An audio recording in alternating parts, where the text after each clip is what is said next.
Bad Bitch Craft Radio.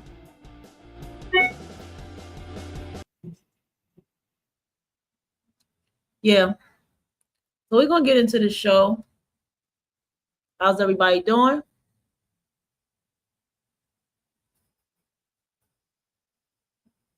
God damn. So before we get into it,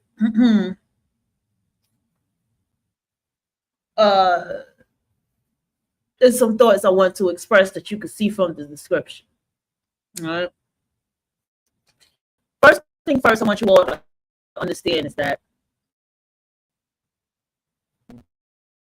when you are coming into spaces as this, any type of space is this, that is talking about people's deceit, people's deception, people's lies, basically lifting the mask of people in this world. When you decide to take on what you call a spiritual path, it means that you are taking on a path of absolute self-reflection and self-responsibility. This path is far more easier than that religious path. Trust me when I tell you. Anybody on this path will tell you, and this is why this spiritual stuff being a trend, we just laugh at these people that call themselves spiritual. Because they don't have the capacity to even sit alone, let alone not have people when they face off like that. And therefore, when you open a book, you must understand that you are opening an answer to something in your life, whatever it may be. If you pick it up and you say, hey, I don't agree with this book. I don't agree with this book. Toss it to the side. It is what it is, right? But it's one thing when you read that and you really take in what that book has to say. I promise you, there's some information that as soon as you start reading it and learn about it, you can't unlearn it. You can't unsee it. I promise you. And the universe just works like that. I'm going to get on my microphone in a minute.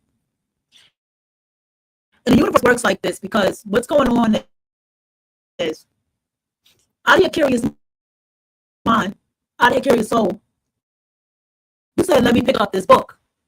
You said, let me see what this be about. And so when you did that, that is where you was finding your answers. Somebody once told me you can't find wisdom in the book. Not true.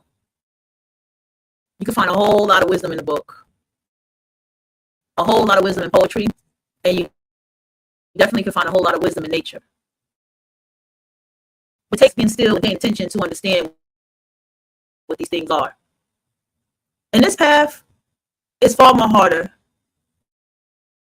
when you live this lifestyle and you decide to be in relationships with people. And if, like me, you are a creative artist and you're in relationships, it's like you kind of have to almost live a double life, right? It's like you have your life of being an artist and a creator, then you have to have the life of being in that relationship. And it's like you have to have a life of being around your family. You have to have a life of being around your workers, your co-workers. So basically, we all wear masks, right? But those of us that are artists, we are very much more aware of the different masks that we have to wear. And we're aware of what we see when all the masks have to come off. I think that this thing of keeping it real, okay, is becoming a problem for many people who are on social media. They have stepped into a world of TV, of being on the world stage, without understanding what it truly means to be on the world stage. When I'm here and I'm Amenti the writer, I'm on the world stage. When I'm Curse, I'm on the world stage. When I go outside and I go to work, I'm on the world stage. So these goes to the second law of nature, which is, the third law of nature from Robert Greene's book is the law of role playing. And we all do it. Okay? So, with that said, okay, hold on. So, I want to tell you this too. You're going to have people who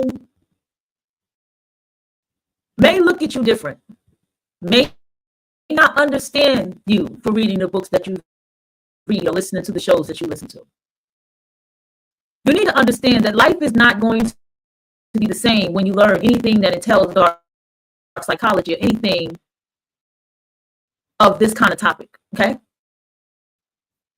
Understand that life is not going to be the same for you when you read books like Robert Greene, 48 Laws of Power, 48 Laws of Pimpology. Anything that entails learning this type of thing, especially if you go back and you learn about history of violence or whatever the case may be. Because all these things begin to shift your spirit. It shifts your aura, how you navigate this world, how you look at people, how you speak. Learning emotional regulation and emotional maturity. All of these things will shift you spiritually.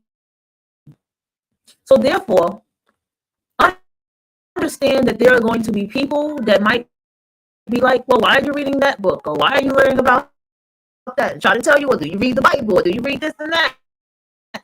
Because don't be offended by it. Understand that is their level of intelligence, and that is where they go to. That's how their level of intelligence reach. They do, but you don't have nothing to do with that. I want you to also note that people will get away from you. People who you have to, again, it goes back to the Burn book, recognizing yourself, how you carry yourself, how you look to this world, this, that, and the third, right? But you have to also note that certain kind of people will not come around you and certain kind of people will not like you. And what you're going to find is the reason why they're doing that is because they can sense that you're aware of something about them. Because people walk around with a lot of guilt, shame, and all this shit. We ain't even, it's just something just within themselves. It doesn't have anything to do with us. And so they can have a sense that you know something, or that you're smart, or that you're more than what you seem, and this and that. They can have a sense, especially in a co-worker world, that you are doing something more than just this job, or you are more than just the job that you work. You gotta understand that. Some people may get uncomfortable with your silence. That happens too. People will get uncomfortable with you being a quiet person or being silent. But your silence is not the same kind of silence. It's an intuitive silence. It's a contemplative silence. It's an observing silence. It's a watching silence.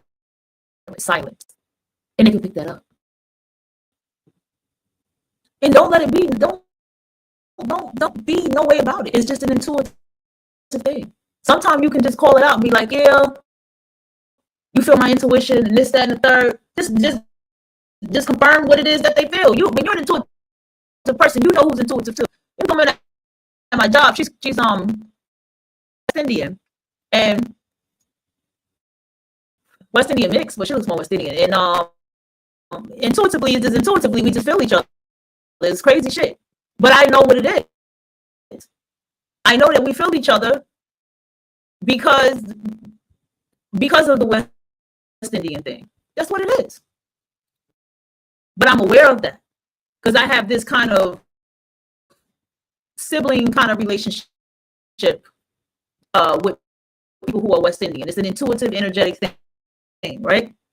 So this is why I'm saying to you that all of this stuff has a lot to do with you being very, very much in tune with yourself, being aware of yourself, as well as becoming aware of others.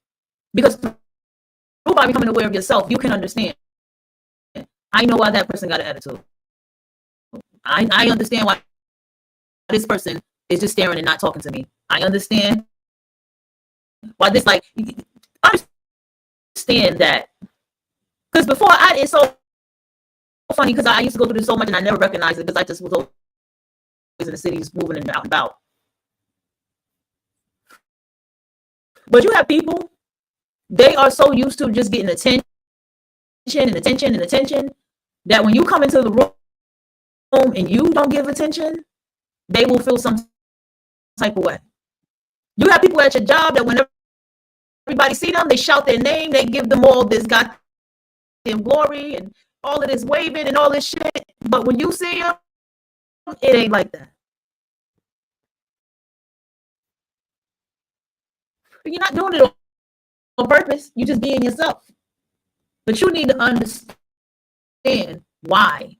Why are you getting the reaction that you get? Why are you getting the responses that you get? If you say to yourself, you gotta understand it's an order thing. I don't fuck with black males, right? You say that to yourself, right? So when you go out in this world, all right, and you fuck around and you get attitudes with black males get attitudes with you, well, they know where that's coming from. They can sense that you don't fuck with them. The darker they are, the more they're gonna really sense it. You walk into a space and you're not paying nobody attention, you get that feeling in your stomach. That's all everybody else shit towards you because they feeling some type of way. It really don't got nothing to do with you.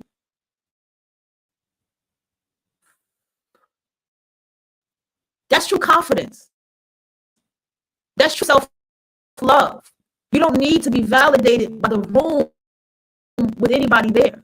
You don't need to say hello. You don't need to wave. You don't need to do none of that because you're validated by yourself.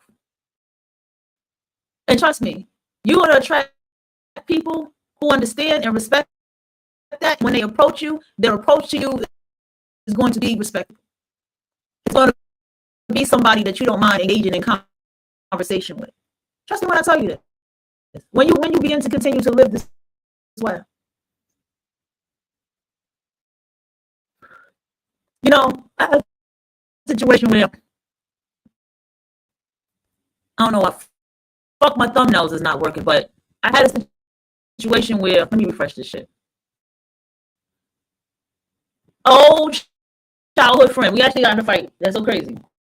But old childhood friend. See, that's symbolism in itself too, right? And I was like, what's up?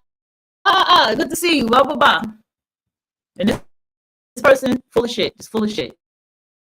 And then co-worker was like, yeah. And they was like, such and such said that they tell you something. She was setting up a party and this, that, and the third. And I ain't say, I was like, she don't want to talk to me. It's like, no, that's not it. They said they were setting up a party. Nah, you don't want to talk to me. You don't want to fuck with me. Okay? Needless to say, I had a dream about that person, and it was a very weird dream. And I was like, this is telling me what this person got going on in their life. See what I'm saying? Because don't ever ignore the spirit realm messages. Don't ignore the spirit realm messages. Because it was an odd dream. I was like, why the fuck am I dreaming about?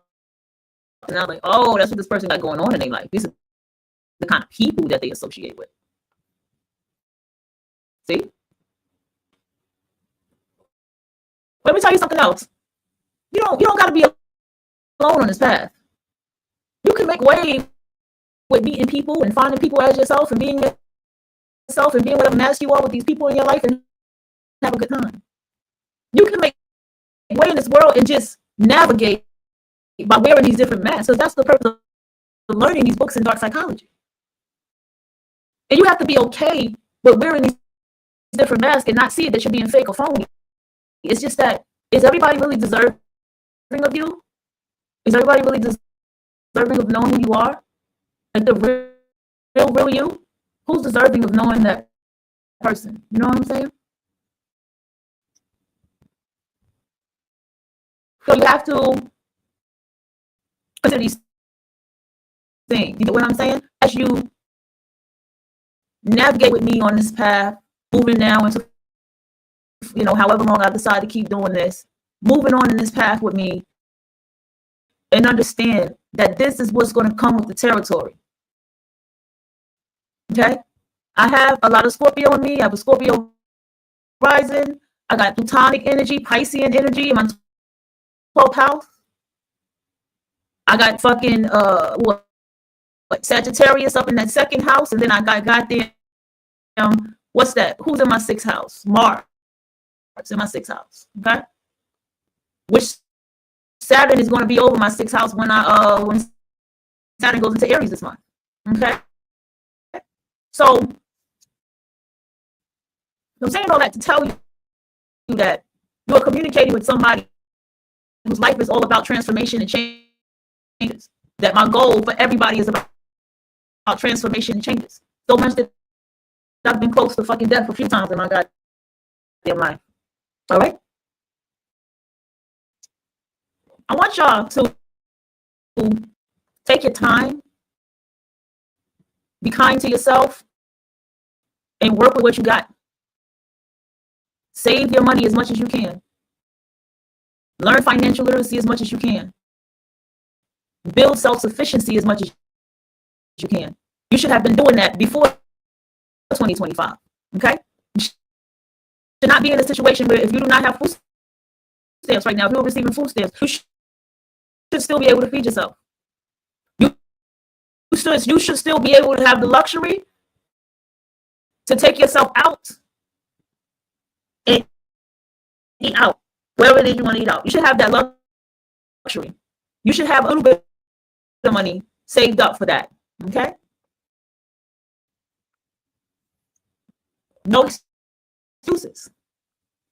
Nobody here that's tuned into me, okay, and be careful when I say this, should not be facing no goddamn eviction. You should not be, none of that. I'm being very for real when I say this shit. Your life should be prepared. Your life should be ready for what it's ready for. And I mean that shit from my heart. We over here do not have sympathy for nobody. We do not feel sorry for people over here. We take responsibility. We stand 10 toes down. And what they say, we put our big grown-up underwears on over here. Right? That's what we do over there. So when you come over here and you get to know Amenti the writer, you have been a part of knowing Amenti the writer. One thing about me is about depth, about digging into yourself and getting those answers for yourself and being truthful with yourself. You're going through a situation where you have a friend in your life and you just like, man, I want to get the fuck away from this person. You're going to have to build strategy. You're going to have to build strategy. That's just how it goes.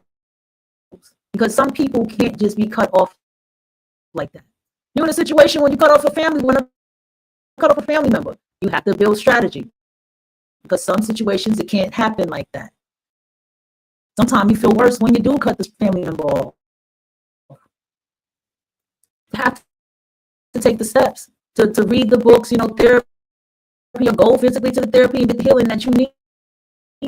One thing I can tell you about therapy that I do like is they don't ever tell you not to do something. They will say, hey, if that's what you want to do, but here's the thing you can do to prepare for what you're going to do and prepare for the after effect, and then have you think about a few things before you make the decision. That's what I do like about therapy. Never tell you don't do that. I don't think you should do nothing like that. If you have a therapist like that. I don't know what to tell you because my experience of therapy don't work like that. Another thing,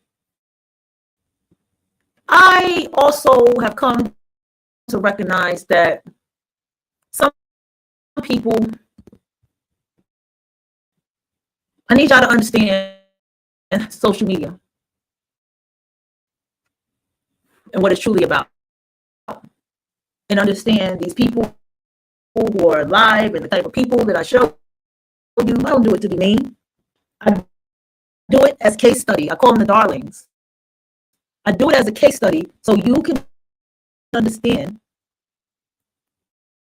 what you are looking at and read what you are looking at.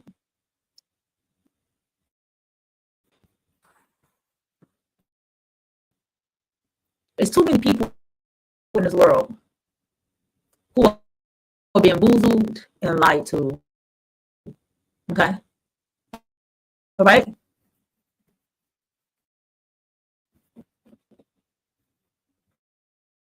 All right? And because of that, they are not aware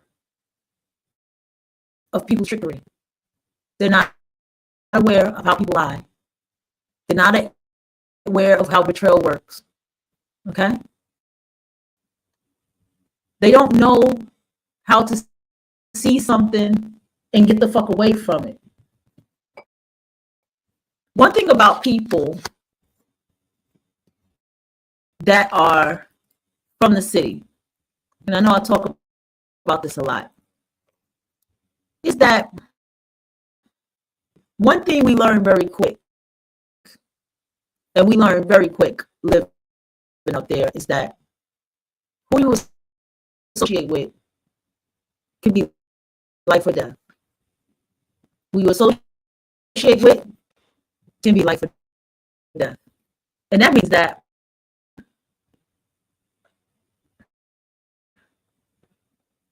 who you associate with can be the very thing that ruins your reputation, or can ruin who you ever worked for to be in life, or could literally be your physical life who you associate with.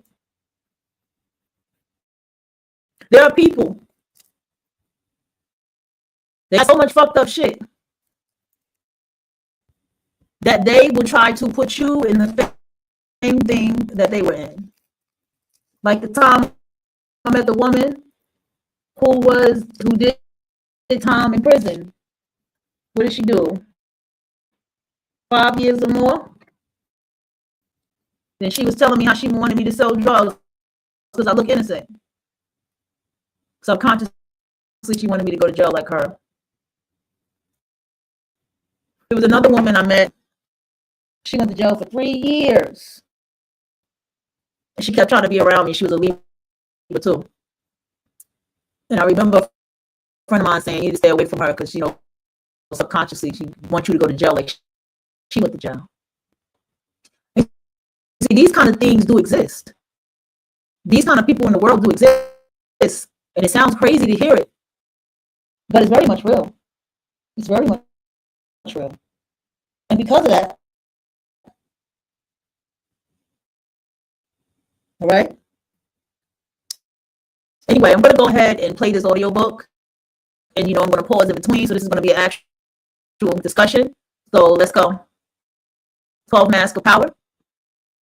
Show is starting at pretty much 25 minutes and 20 seconds. Let's go. Influence social dynamics.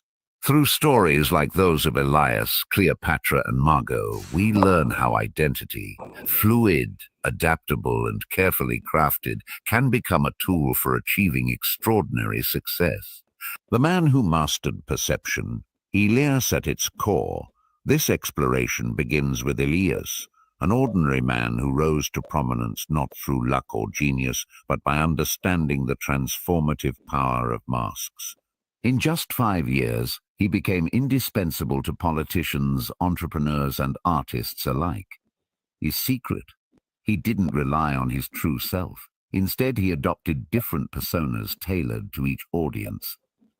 To politicians, he was the wise advisor. To business tycoons, the visionary innovator. And to artists, the creative patron. Each mask served a purpose, opening doors and concealing his real intention. By controlling how others perceived him, Elias controlled their reactions, and thus the outcomes of his interactions. The psychology of personas, the effectiveness of masks, lies in human psychology. People are wired to categorize others based on appearances, behaviors, and reputations. These labels simplify our interactions, telling us whom to trust, admire, or fear. However, these perceptions are malleable. They exist in the observer's mind, not in the person being observed. By adopting a persona, you exploit this truth, crafting an identity that serves your goal. Whether walking into a crowded room as a new version of yourself or navigating complex relationships, wearing a mask grants freedom from predictability. It allows you to act without constraints, unlocking possibilities otherwise denied to you. Identity as a tool for influence power, as the text emphasizes, is relational. It exists between people. To wield it effectively, one must shape the relationship in their favor, and nothing does this more profoundly than identity. Charisma, confidence, and authority are performances, not inherent traits.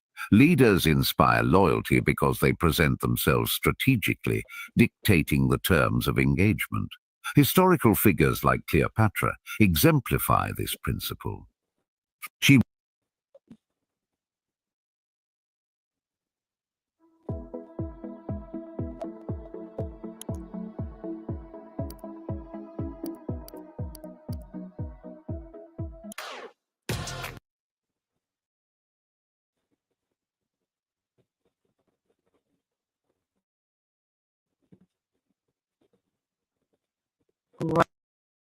Right. I just clicked skip ad and it just took off the whole fucking thing. That's just crazy. All right, let's go back.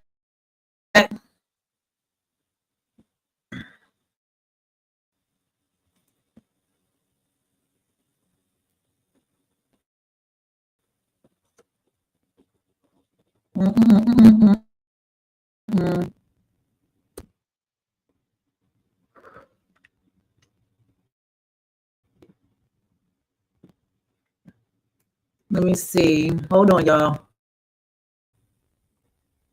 StreamYard on that StreamYard. Y'all really saw me click skip the ad, right? Just want to make sure y'all saw me say skip ad. It was like, fuck you, bitch. We just gonna turn it all the way off because you're supposed to watch our ad. I know these songs already. Shit. Hold on. We'll rewind it a little bit. So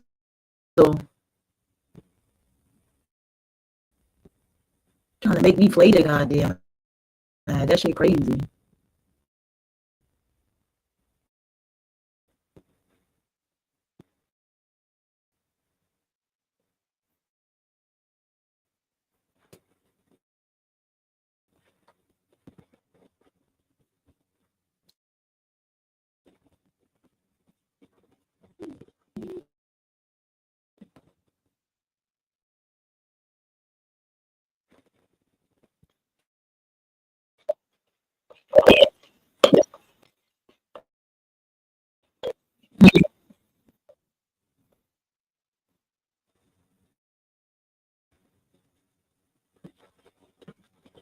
It's coming, y'all. 1 second. Sometimes it's hard to rewind these things. I'll be trying to rewind it. All right, y'all. 1 second. StreamYard, it's not me. I promise you.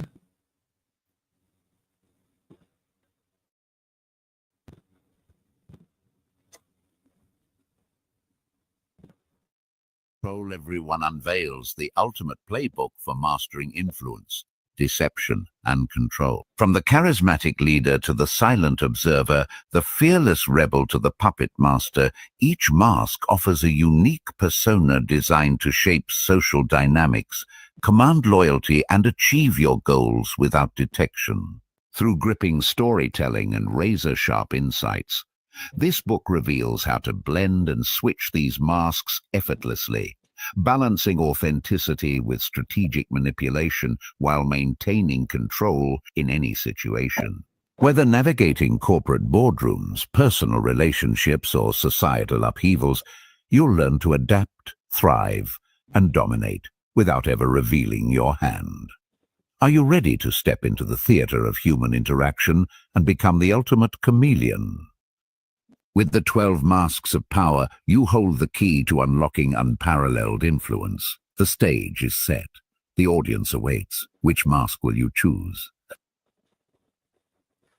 Introduction: the power of masks. In a world where perception shapes reality, the ability to control how others see you can be the ultimate form of power. This is the central idea explored in the 12 Masks of Power, an introduction that delves into the psychology and strategy behind adopting personas to influence social dynamics.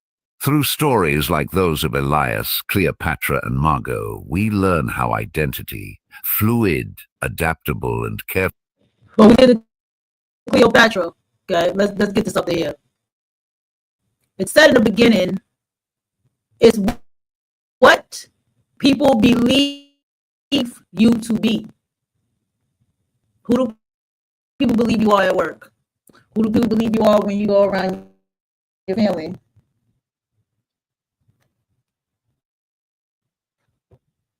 Who do people believe you are in your relationship? In your relationship? Who do you believe the people around you are? Carefully crafted, can become a tool for achieving extraordinary success. The man who mastered perception, Elias at its core. This exploration begins with Elias, an ordinary man who rose to prominence not through luck or genius, but by understanding the transformative power of masks. In just 5 years, he became indispensable to politicians, entrepreneurs, and artists alike. His secret: he didn't rely on his true self. Instead, he adopted different personas tailored to each audience. To politicians, he was the wise advisor. To business tycoons, the visionary innovator. And to artists, the creative patron. Each mask served a purpose, opening doors and concealing his real intention. By controlling how others perceived him, Elias controlled their reactions, and thus the outcomes of his interactions. The psychology of personas, the effectiveness of masks, lies in human psychology. People are wired to categorize others based on appearances, behaviors, and reputations. These labels simplify our interactions, telling us whom to trust, admire, or fear. However, these perceptions are malleable. They exist in the observer's mind, not in the person being observed. By adopting a persona, you exploit this truth, crafting an identity that serves your goal. Whether walking into a crowded room as a new version of yourself or navigating complex relationships, wearing a mask grants freedom from predictability. It allows you to act without constraints, unlocking possibilities otherwise denied to you. Identity as a tool for influence power, as the text emphasizes, is relational. It exists between people. To wield it effectively, one must shape the relationship in their favor, and nothing does this more profoundly than identity. Charisma, confidence, and authority are performances, not inherent traits. Leaders inspire loyalty because they present themselves strategically, dictating the terms of engagement. Historical figures like Cleopatra exemplify this principle. She ruled not through force, but through reinvention, embodying Isis to Egyptians and a seductive enigma to Romans. Her mastery of shifting identities secured her throne in a male-dominated world. Like Cleopatra, those who embrace the fluidity of identity unlock limitless potential, while those who cling rigidly to a single self limit their influence. Strategic masking in social dynamics, every interaction, is a dance of influence and resistance. The truly powerful know when to lead and when to follow, adapting their roles to the context. Masks allow you to guide this dance without revealing your hand. For instance, Margot, a corporate executive, balanced two personas, the ruthless leader in meetings and the nurturing mentor outside them. This duality earned her both respect and loyalty, ensuring her directives were carried out without resentment. Strategic masking enables you to play parts, humble or authoritative, mysterious, without becoming trapped in. The goal is control without detection, making your moves invisible yet effective. The ultimate goal. Invisible power, true power, operates in subtleties, in tone, posture, and unspoken cues. Wearing a mask obscures your motives, creating distance between your actions and your true intention. This invisibility protects you, keeping others off balance and unable to counter your moves. Yet adaptability is equally crucial. The world changes, and so must your masks. What works today may fail tomorrow, requiring constant refinement and experimentation. As Elias learned, mastering the 12 masks demands discipline, patience, and a willingness to confront uncomfortable truths. But for those who persevere, the rewards are unparalleled. The ability to shape reality itself. Are you ready? The introduction concludes with a challenge. Are you ready to don the masks of power? It invites readers to step onto the stage of life, playing the roles necessary to achieve greatness. Within these pages lies the key to unlocking your full potential, a journey into the theater of influence where perception reigns supreme. By embracing the art of masks, you gain the tools to navigate social dynamics with precision and purpose, bending the world to your will without ever raising suspicion. And while we climb this mountain, I want to tell you guys about Shopify, a platform that makes starting a business incredibly easy. Shopify helped me turn my YouTube...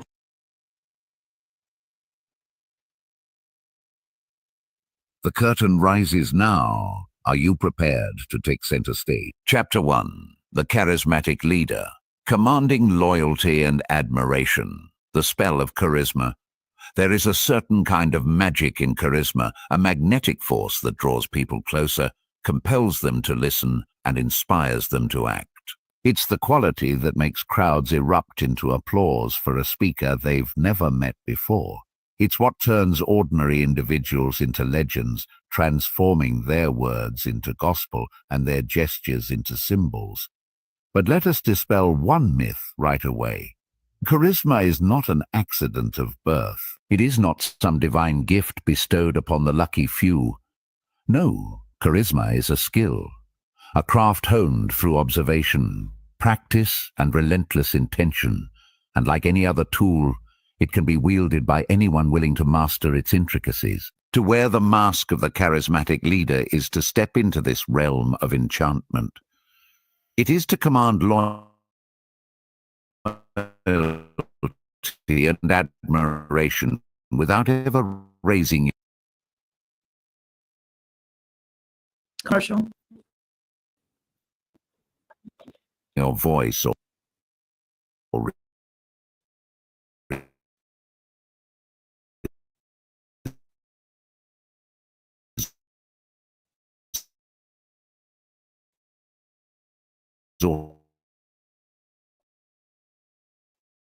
resorting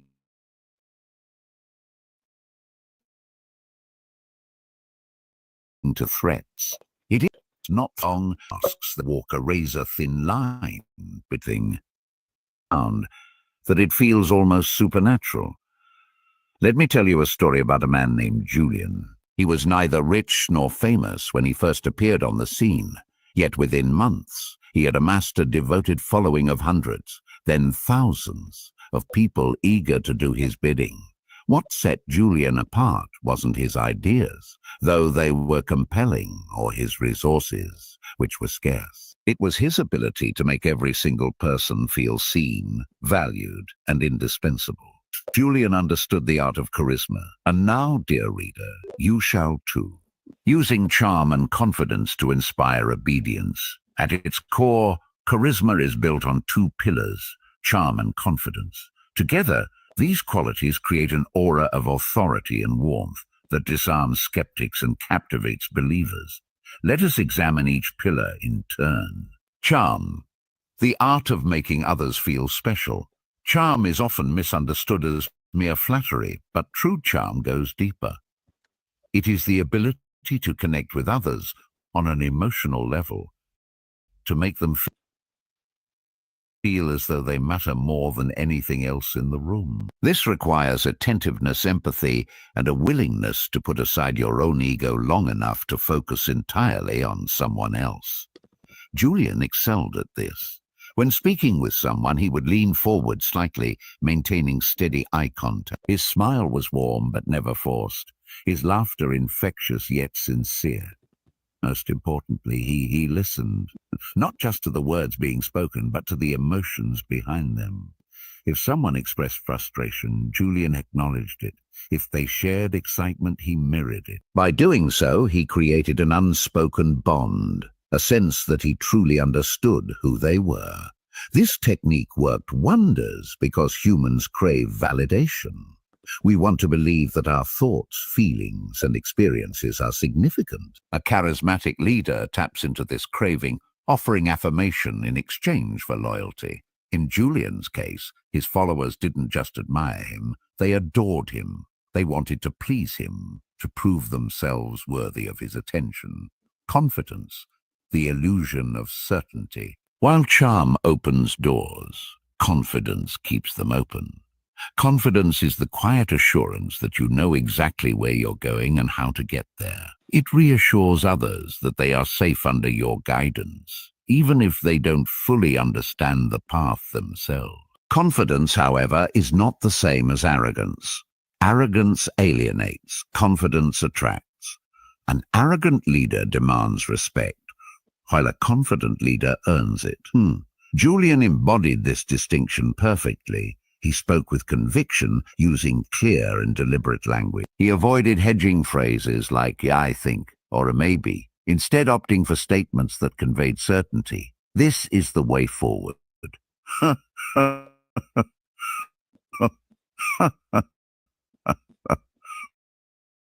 We will succeed. Trust me. Notice the subtlety here. Julian didn't need to shout or pound his fist to assert dominance. His calm demeanor spoke volumes. People instinctively gravitated toward him because he exuded stability, promised perfection, but because he projected unwavering belief in his vision. The balance between genuine connection and manipulation. Now we arrive at the crux of the matter. The delicate balance between authenticity and artifice. A charismatic leader must inspire trust, but trust cannot be manufactured out of thin air. It must be rooted in something real. As I'm in the midst of applying for residency right now, wish me luck, Grammarly has again been a lifesaver with my application and helping me write my personal statement and CV.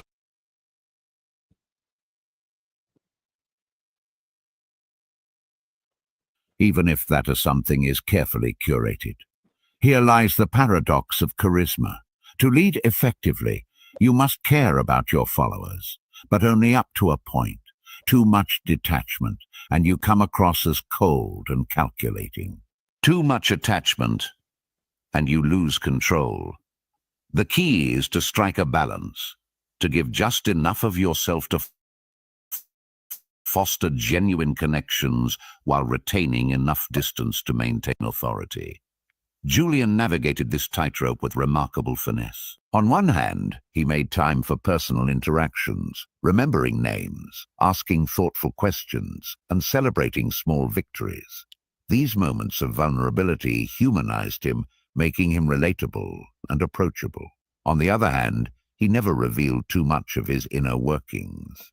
He remained enigmatic, leaving his followers intrigued and hungry for more. This duality allowed Julian to inspire both affection and reverence.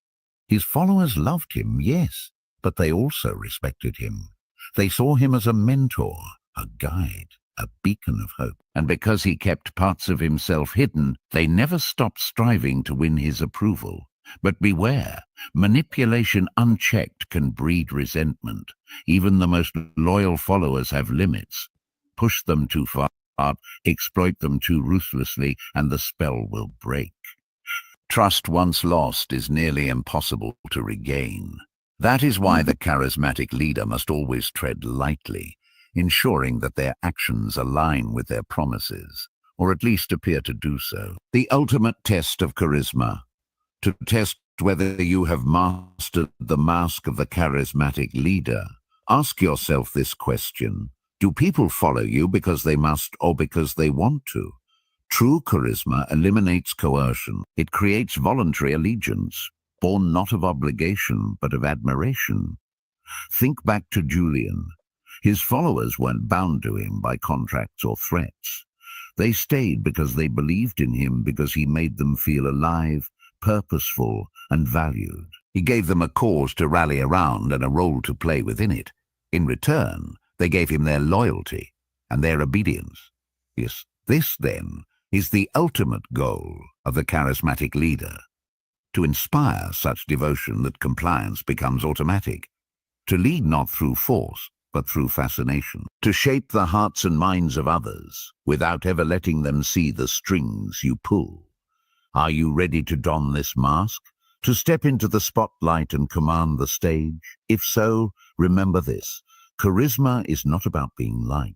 It's about being unforgettable. Use it wisely and the world will bend to your will. The curtain rises again. Your audience awaits. Chapter 2. The Innocent Victim. Gaining sympathy and deflecting accountability. The power of perceived weakness. In a world that glorifies strength, ambition, and dominance, there exists a quieter, more insidious form of power, one rooted in vulnerability. It is the power of the innocent victim.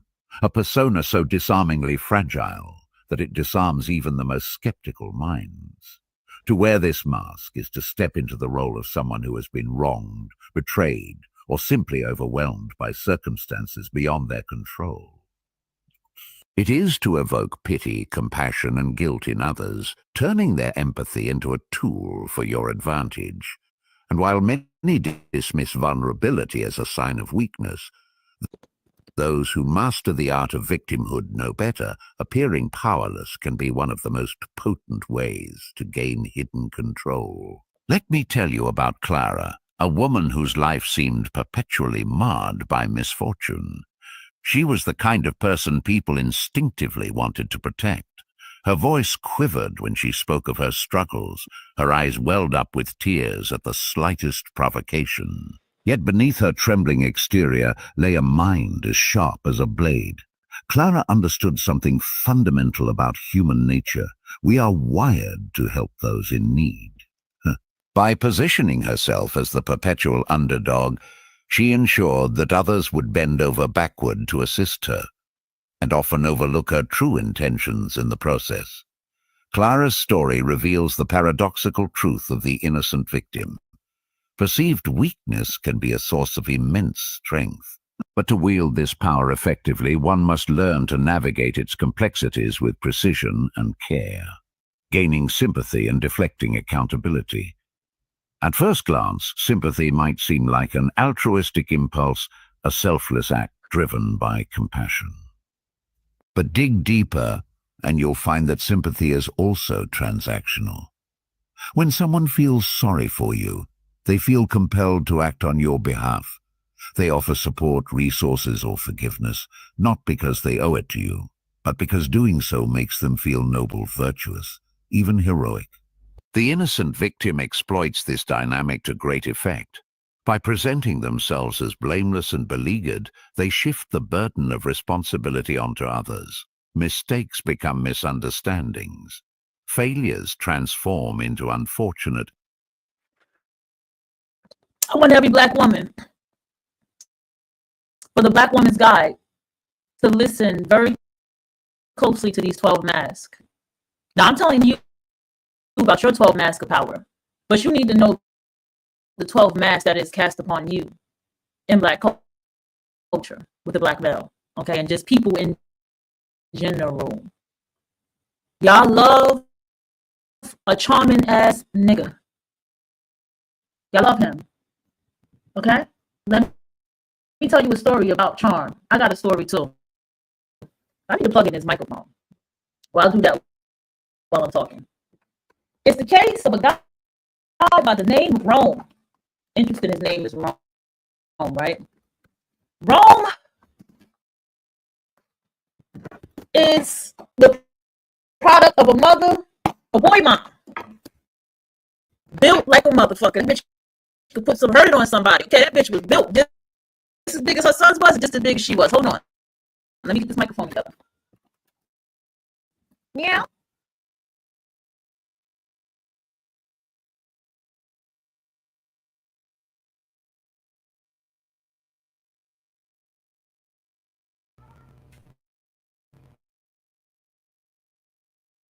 All right. Mic check, mic check. All right, that should be good now. Now, Bella wants to act up. Hold on, y'all.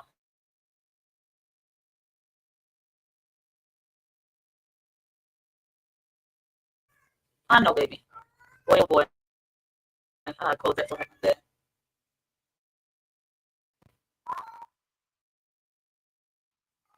I ain't even asked.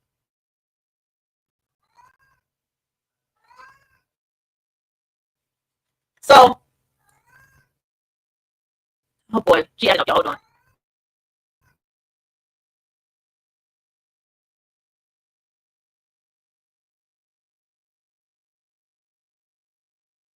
Okay, y'all gonna have to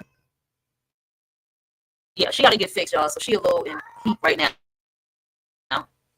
I can't even get her to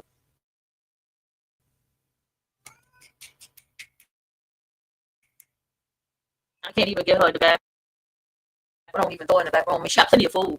Plenty of food and water. 1 second. Let this play before I finish this story with Rome. Hold on, y'all. Accidents.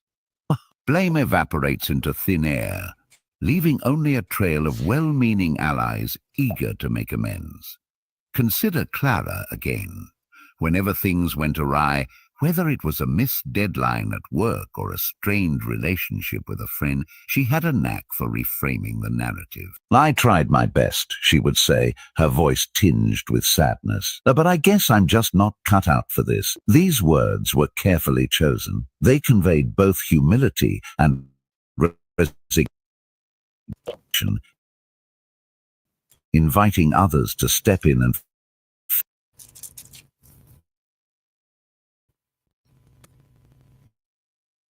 All right, let's go. As I was saying, in the case of Rome, it's charming. Everybody loved Rome. Everybody praised him. And it's so funny because there was a man who was telling me this story. And he didn't like that nigga. He didn't like him. He didn't like him because what he didn't like about him, he said, you know, he's not a good father. He has multiple children and multiple baby mothers. One baby mother live in one building, live in another building, and all this type of shit.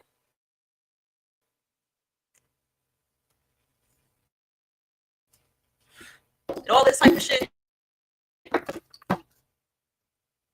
And he was very charming. Very charming. And that is where a lot of you women get got.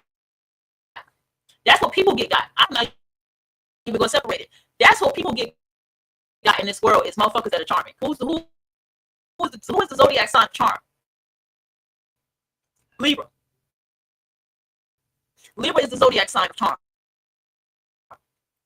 Okay? The innocent victim. I think it's interesting that they got 12 because I'm wondering, are they equating these 12 masks with the 12 zodiac signs? You know what I'm saying? And more than likely it is. The innocent victim. We see that all the time. Everybody on social media is an innocent victim. We saw the Peachy case. That's an innocent victim. And the projects and the husband and mom, grandma was talking. Mom was abusive to her. It's the family cycle of women who hate each other. And the mother don't fuck with her. Then her brother even betrayed her and said that she stole from her sister. The innocent victim. The innocent victim, I think, is the worst of them. Shit, man. sense that they number two. But I can understand why charm, because a lot of cult leaders are very charming. Fix what she couldn't or wouldn't fix herself. And fix they did. Colleagues covered for her mistakes. Friends offered emotional support. Even adversaries found themselves softening, unwilling to hold her accountable when she seemed so genuinely contrite. In this way, Clara deflected accountability without ever having to confront it head-on. But here's the catch. The innocent victim must tread carefully. Overuse this tactic and skepticism will creep in. People may begin to question whether your suffering is genuine or merely a performance designed to manipulate them. To avoid detection, the mask must fit seamlessly. Every tear, every sigh, every plea for understanding must ring true. Using vulnerability as a weapon. Vulnerability, when wielded skillfully, becomes a weapon of mass persuasion. It disarms critics, silences doubters, and opens doors that might otherwise remain closed. Why? Because vulnerability triggers our protective instincts. We want to shield the vulnerable from harm, to lift them up and restore their sense of dignity. The innocent victim capitalizes on this instinct by exposing just enough of their fragility to elicit sympathy, but never so much that they appear incapable of recovery. There is always a glimmer of hope, a promise that with a little help, they can overcome their plight.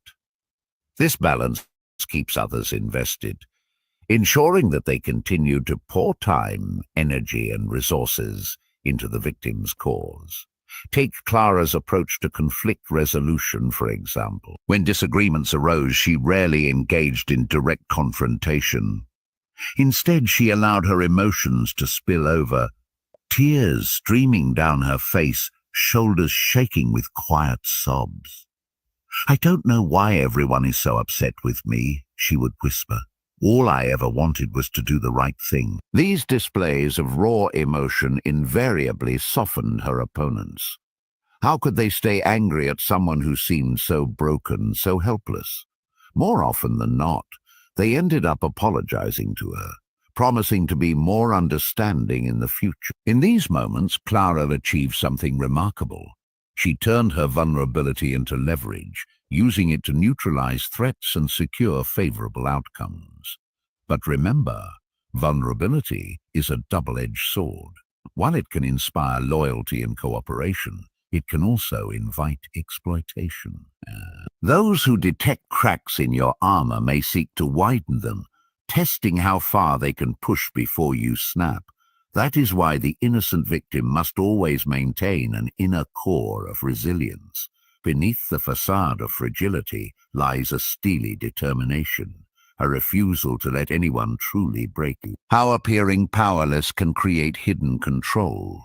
Perhaps the most counterintuitive aspect of the innocent victim is the way it flips traditional notions of power on their head. Conventional wisdom tells us that power stems from authority, resources, or influence. Yet the innocent victim demonstrates that power can also arise from the absence of these qualities, from the deliberate cultivation of helplessness. By appearing powerless, the innocent victim shifts the dynamics of any interaction. Others take on the role of protector, problem solver, or rescuer, investing themselves emotionally and psychologically in the victim's well-being. In doing so, they inadvertently cede control to the very person they seek to aid. This phenomenon played out repeatedly in Clara's life. At work, she positioned herself as someone who struggled to navigate office politics. "I'm just not good at playing games," she would confess, shaking her head sadly. Her colleagues, moved by her candor, took it upon themselves to advocate for her, shielding her from criticism and championing her ideas.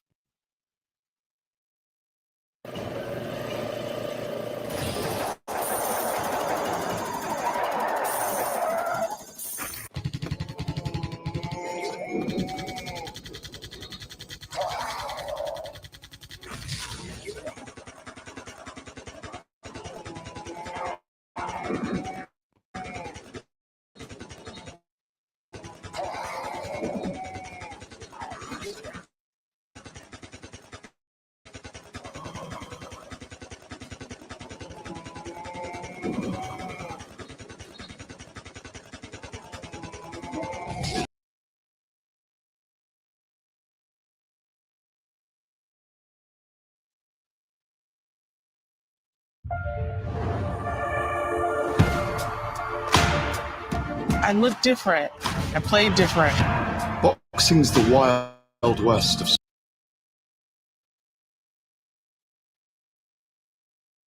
What in the fuck, y'all?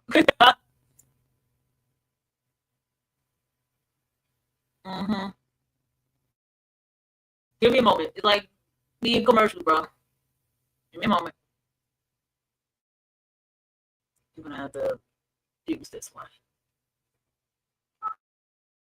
So we learned that charm is number one, the innocent victims number two. He was getting into pretty much the example of it. All right, we're gonna go back into it. I'm just gonna go ahead and do this when I click on it. Oh boy, and she started up again. We're gonna keep this show going. I just probably knew her in the background. Give me a moment, y'all.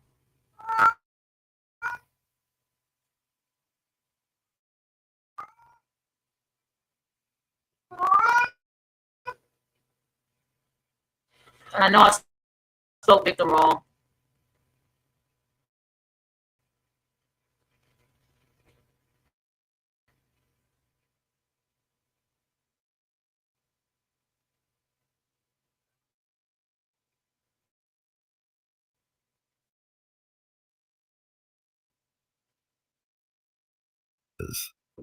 Unbeknownst to them, Clara was orchestrating the entire scenario, using their goodwill to advance her own agenda. Similarly, in personal relationships, Clara cultivated an image of emotional fragility. She spoke openly about her fears, insecurities, and past traumas, painting herself as someone in constant need of reassurance. Her partners responded predictably, showering her with affection and attention. What they failed to realize was that Clara's vulnerability gave her immense leverage. Any attempt to challenge or criticize her was met with accusations of insensitivity or betrayal. Who could argue with someone so clearly wounded? Through these strategies, Clara demonstrated that appearing powerless does not mean being powerless. On the contrary, it allows you to exert influence indirectly, shaping events and relationships without ever taking direct action. You become the puppet master pulling strings from behind the curtain, all while maintaining the illusion of innocence. The ultimate test of the innocent victim. To determine whether you have mastered the mask. I'm going to tell you something. When you ever get a feeling about somebody, that feeling of I just don't like this person. You keep that feeling. I don't care how charming or you get to know them and they seem cool. The first feeling you got of that motherfucker, trust me, they're going to show you why that was the first feeling. First impressions is not so much what somebody. First impressions is the energy thing. If you don't like somebody or somebody doesn't like you, and then because that's how they come into your life. They come with charm. They come to the innocent victim on it. I'm trying to tell you, it's steps to this shit. Never go against that feeling of you don't like somebody.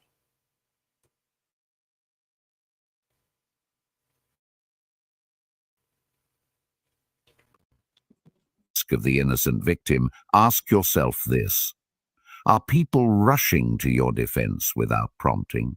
Do they go out of their way to accommodate you, forgive you, or protect you from harm? If the answer is yes, then you are well on your way to harnessing the power of perceived weakness. However, mastery of this mask requires vigilance. The line between genuine vulnerability and calculated manipulation is razor thin. Cross it too often, and you risk alienating those who once supported you. Trust, once broken, is nearly impossible to rebuild. That is why the innocent victim must always leave room for authenticity. Even the most skilled manipulator cannot sustain the illusion indefinitely. So sprinkle moments of genuine gratitude and humility into your interactions. Let others see glimpses of the real you, the person behind the mask. This will keep them invested, ensuring that your power remains intact. A final word. The innocent victim is a reminder that power takes many forms. It is not always loud or overt. Sometimes it whispers softly, tugging at heartstrings and stirring deep wells of compassion. To wear this mask is to embrace the paradox of vulnerability, that in appearing weak you can become strong. Are you ready to don this mask?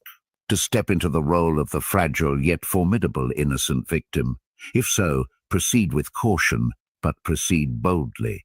For in the theater of influence, appearances are everything, and the weakest among us may hold the greatest sway. The stage is set. Your audience waits. Will they see a victim or a victor? The choice is yours. Chapter 3. The Intellectual Authority. Controlling through knowledge and expertise.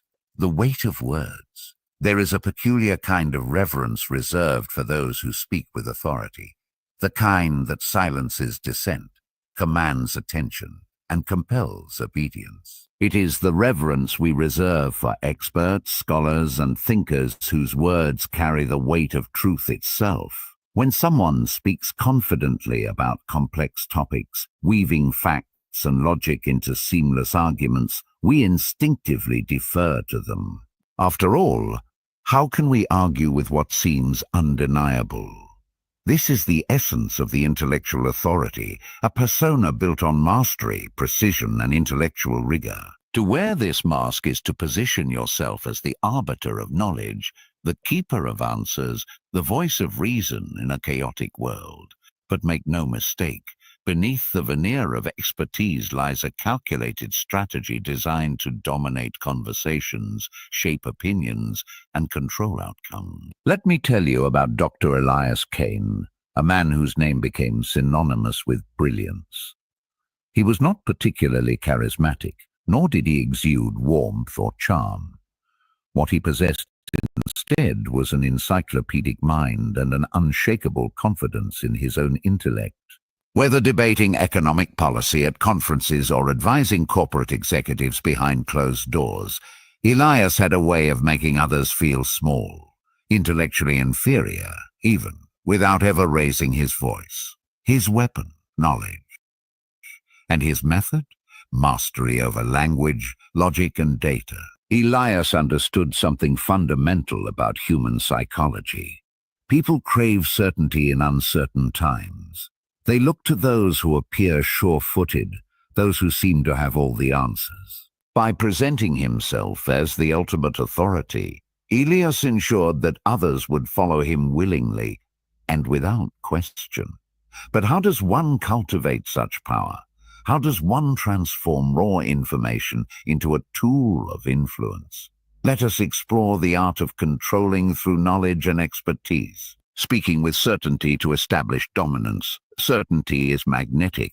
It draws people in, compelling them to listen and believe. In a world rife with ambiguity, where decisions are often made based on gut feelings or incomplete information, the person who speaks with unwavering conviction stands out like a beacon of clarity.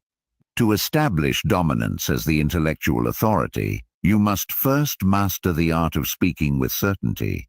This does not mean pretending to know everything. That would be foolish and easily exposed. Rather, it means framing your knowledge in a way that leaves no room for doubt. Use declarative statements instead of qualifiers. Avoid phrases like, "I think," or "it might be," which introduce uncertainty. Instead, say things like, "The evidence clearly shows," or "based on my analysis, the solution is straightforward." History has proven time and again that. Notice the subtle shift. These statements do not invite debate. They assert fact. They position you as someone who has already done the hard work of thinking, researching, and analyzing. Others may challenge you, but doing so requires effort, and most people prefer the path of least resistance. If you present your conclusions with enough conviction, many will simply accept them as true. Dr. Cain exemplified this principle perfectly. During meetings, he rarely hesitated before answering questions. Even when faced with unfamiliar topics, he would pause briefly, then deliver a response laced with technical jargon and references to obscure studies. His tone was calm, measured, and utterly convincing. Few dared to question him, fearing they would expose their own ignorance in the process.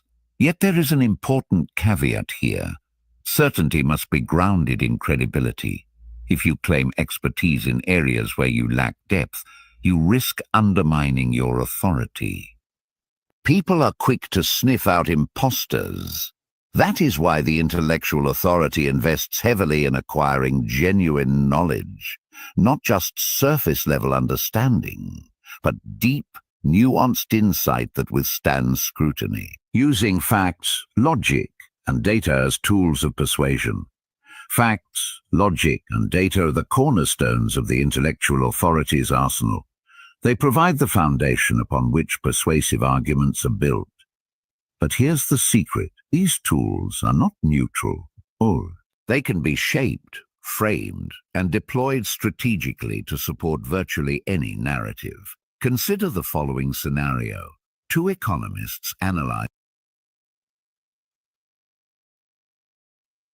the same set of data and arrive at a... Before you get to that, so I constantly told Black women that because of the men in the house, that's why the woman had to put him out to get things. That sounds stupid. You and I both know that sounds very fucking stupid. And if it don't sound stupid to you, it needs to start sounding very, very stupid to you right now in this moment. You can go do your research and you can find that the man that they were talking about that said that's not what he said. That's not what he said. You should always fact check. No matter what anybody tell you about history or anything, you should always fact check. One thing in this world is there's always a writer somewhere. People like me. We always keep a record of things. We're always writing things down. Always watching patterns of things. We always recognize it when something happened in some year before. We always recognize it when some astrological pattern happened before. Because we're writers, we become more aware. This is why writers were the ones who were respected the most in ancient times. The scribers. Yeah. And we were also known to be very dangerous people, right? You can go research it. Okay? You can literally research. You got people who got blogs that's keeping up with the latest information and news and everything that's going on right now. Literally. Okay? People like me, I like to be resourceful. There are people that love to be resourceful for you. You build a whole website with resources, information that you can get to books and everything. All right? Just want to put that out there for you. Let's go.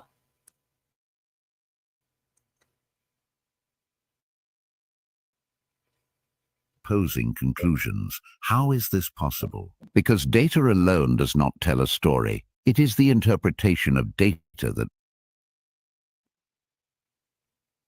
matters. The intellectual authority understands this principle intuitively.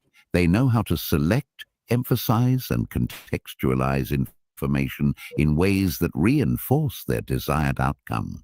Dr. Kane excelled at this game. When advising companies on mergers and acquisitions, for instance, he would present reams of financial data, market trends, and predictive models.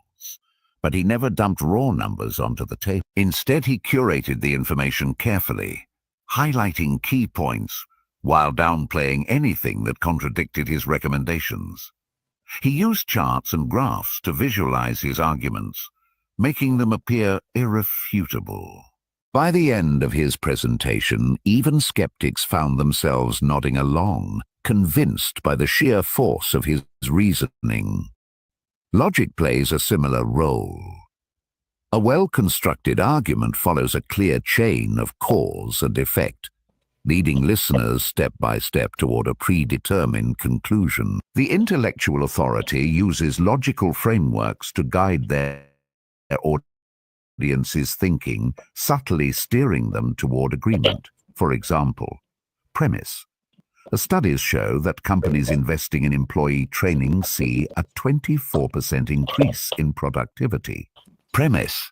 Your company currently spends less than 5% of its budget on training programs. Conclusion. Therefore, increased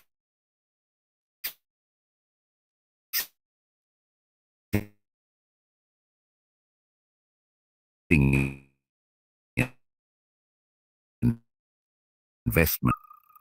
if not tempered with emotional appeal. Humans are not purely rational creatures. We respond to stories, emotions, and values as much as, if not more than, cold, hard data. The most effective intellectual authorities blend analytical rigor with empathetic communication, ensuring that their arguments resonate on both intellectual and emotional level. The hidden power of complexity. One of the most powerful techniques employed by the intellectual authority is the strategic use of complexity. By delving into intricate details and technical terminology, they create a barrier to entry, an implicit test of intellectual capability. Those who cannot keep up are left feeling inadequate, while those who do are rewarded with a sense of inclusion and superiority. Dr. Kane frequently employed this tactic during high-stakes negotiations. He would pepper his speeches with terms like a synergistic optimization, a quantitative easing thresholds, and a non-linear growth trajectories. To the uninitiated, these phrases sounded impenetrable. But to insiders, or those eager to prove themselves worthy, they served as badges of honor. By mastering the language of expertise, Dr. Kane elevated himself above the fray, positioning himself as the gatekeeper of knowledge. However, complexity must be wielded judiciously.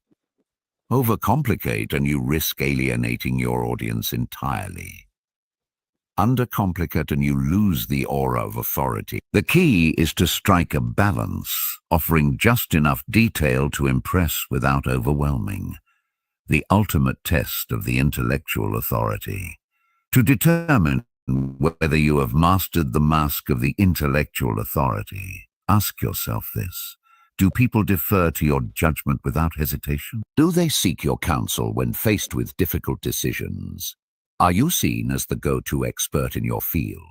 If the answer is yes, congratulations, you have successfully established yourself as a dominant force. But remember, true authority is earned, not assumed. It requires continuous learning, adaptability, and humility. No matter how knowledgeable you become, there will always be gaps in your understanding. Acknowledge these gaps openly, and you will earn respect rather than resentment. Moreover, avoid falling into the trap of arrogance. The intellectual authority wields power subtly, guiding others toward conclusions without making them feel diminished. Arrogance, on the other hand, breeds hostility and rebellion. Maintain a demeanor of quiet confidence, and you will inspire trust rather than fear. A final word. The intellectual authority teaches us that knowledge is more than a collection of facts. It is a form of currency, a means of exerting influence and shaping reality. To don this mask is to step into the role of the sage, the strategist, the thinker whose words carry the weight of truth itself. Are you ready to embrace this mantle, to command respect through the sheer force of your intellect? If so, proceed with purpose, but also with integrity. For in the theater of influence, the pen may indeed be mightier than the sword, but only when wielded wisely. The stage is yours. Speak now, and let your wisdom illuminate the path forward. Chapter 4. The Enigmatic Outsider. The power of mystery and detachment, the allure of the unknown. There is a peculiar magic in mystery, a magnetic pull that draws people toward what they cannot fully understand. We are creatures of curiosity, hardwired to seek answers, to unravel puzzles, to chase after the elusive. And yet it is not always the answer itself that captivates us. It is the journey, the tantalizing dance between knowing and not knowing. This is the domain of the enigmatic outsider, a persona shrouded in ambiguity and intrigue. To wear this mask is to step into the shadows, to become the figure who lingers just beyond reach, whose motives remain inscrutable, whose presence commands fascination. While others clamor for attention, the enigmatic outsider holds back, letting silence speak louder than words. In doing so, they create an aura of allure that is impossible to ignore, and even harder to resist. Let me tell you about Sebastian, a man who seemed to float through life like smoke, slipping effortlessly between worlds without ever truly belonging to any of them. He was neither friend nor foe, insider nor outsider, but something altogether different. People whispered about him in hushed tones, piecing together fragments of his story from fleeting encounters and cryptic remarks. Some called him brilliant, others dismissed him as aloof. But one thing was certain, no one could forget him. Sebastian understood something profound about human nature. Familiarity breeds contempt, or at least indifference. When someone reveals too much of themselves, they lose their mystique. They become predictable, ordinary, replaceable. But when someone keeps their cards close to their chest, they transform into a riddle waiting to be solved. And people will go to extraordinary lengths to solve it. To master the art of the enigmatic outsider is to harness this principle, to wield mystery as a weapon, detachment as armor, and unpredictability as a strategy. Let us explore how this delicate balance creates power, the power of mystery and detachment. Mystery is the foundation upon which the enigmatic outsider builds their influence. It is the space between revelation and concealment, where imagination takes root and speculation flourishes. By withholding information about your past, your intentions, your true self, you invite others to fill in the blanks, and in doing so, they project their own desires, fears, and fantasies onto you.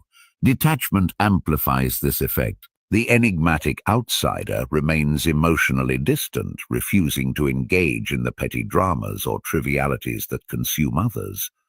This emotional reserve serves two purposes.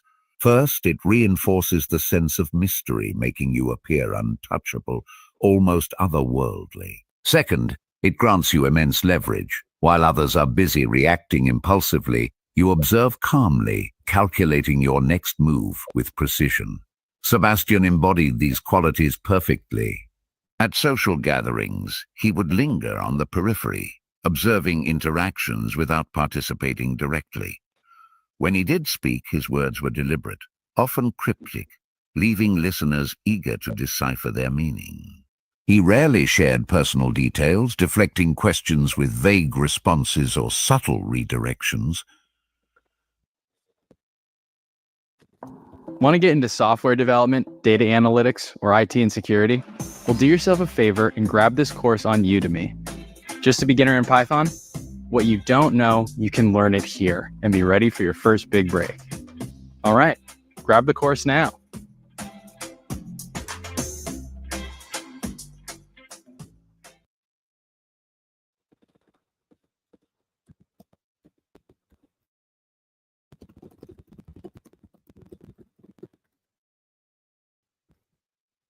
Ollie and Anna seemed so perfect. And what people didn't know was she was screaming for help. This marriage's not healthy anymore. I threw my whole life away for her. You're my woman!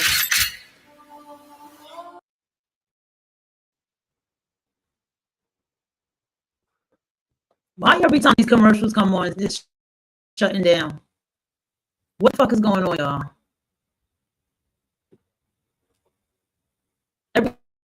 Every time a commercial come on, this shit shut down. That's crazy.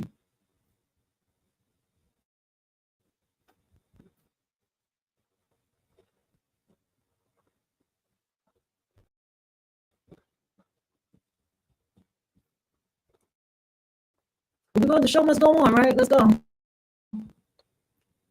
The enigmatic outsider. Let's go.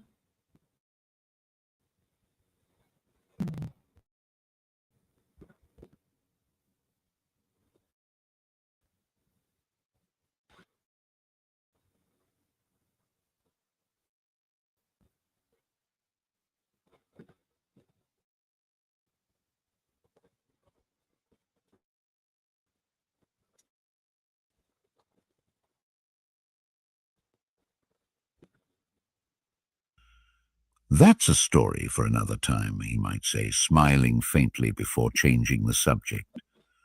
This combination of mystery and detachment had a hypnotic effect.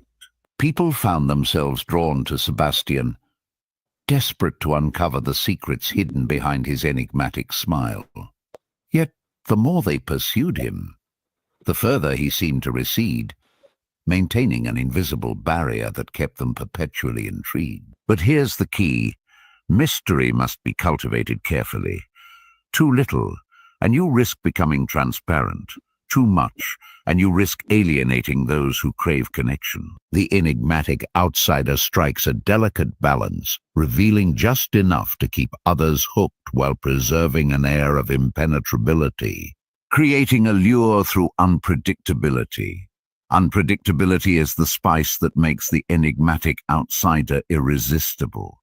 Humans are creatures of habit, programmed to seek patterns and consistency. When someone defies expectations, when they act in ways that confound logic or challenge assumptions, they disrupt our sense of order, forcing us to pay closer attention. The enigmatic outsider thrives on this disruption. By behaving unpredictably, they ensure that others can never fully anticipate their actions or intentions. This uncertainty keeps them guessing, heightening their fascination and deepening their investment. Consider Sebastian's approach to relationships. One day, he might shower someone with unexpected kindness, offering thoughtful advice or surprising them with a small gift. The next, he would vanish without explanation, leaving them wondering what they had done wrong. His mood shifted like the tides, his decisions seemingly random. Was he indifferent, passionate, indecisive? No one could say for sure, and that was precisely the point. Unpredictability also serves a strategic purpose. It prevents others from pigeonholing you or taking you for granted. When your behavior is consistent, people grow complacent, assuming they know how you'll react in any given situation. But when you're unpredictable, they remain on edge, unsure of what to expect. This gives you the upper hand, allowing you to shape interactions on your terms. However, unpredictability must be tempered with intentionality. Randomness for its own sake can come across as erratic or unreliable. The enigmatic outsider uses unpredictability strategically, deploying it at key moments to maximize impact. A sudden display of vulnerability, an uncharacteristic burst of enthusiasm, or a calculated withdrawal all serve specific purposes designed to manipulate emotions and guide outcomes. How being the unknown increases fascination and control. At the heart of the enigmatic outsider's power lies a simple truth. Humans are obsessed with what they cannot comprehend. The unknown represents both danger and opportunity, fear and desire. It compels us to seek clarity while simultaneously fueling our imagination. And nowhere is this dynamic more evident than in the realm of interpersonal relationships. By positioning yourself as the unknown, you tap into this primal fascination. You become a blank canvas onto which others paint their hopes, fears, and aspirations. They project their idealized versions of you, crafting narratives that suit their needs. In doing so, they unwittingly grant you control over their perceptions, and by extension, their actions. Take Sebastian's interactions with colleagues, for example. In professional settings, he maintained a low profile, contributing minimally during meetings but listening intently. When he did offer input, it was invariably insightful, cutting straight to the heart of the matter. His sporadic brilliance made his contributions all the more impactful, ensuring that his ideas carried disproportionate weight. Meanwhile, his reticence left others speculating about his true capabilities, elevating his status in their eyes. This dynamic extended to his personal life as well. Friends and acquaintances viewed Sebastian as a source of wisdom, turning to him for guidance despite his reluctance to engage deeply. His detachment only heightened their perception of his insight, convincing them that he possessed some hidden reservoir of knowledge inaccessible to others. But here's the paradox. The enigmatic outsider wields control precisely because they relinquish it. By remaining aloof and ambiguous, they force others to take initiative, to invest emotionally and psychologically in bridging the gap. In doing so, they surrender agency, not to the outsider, but to the image they've constructed in their mind. The ultimate test of the enigmatic outsider.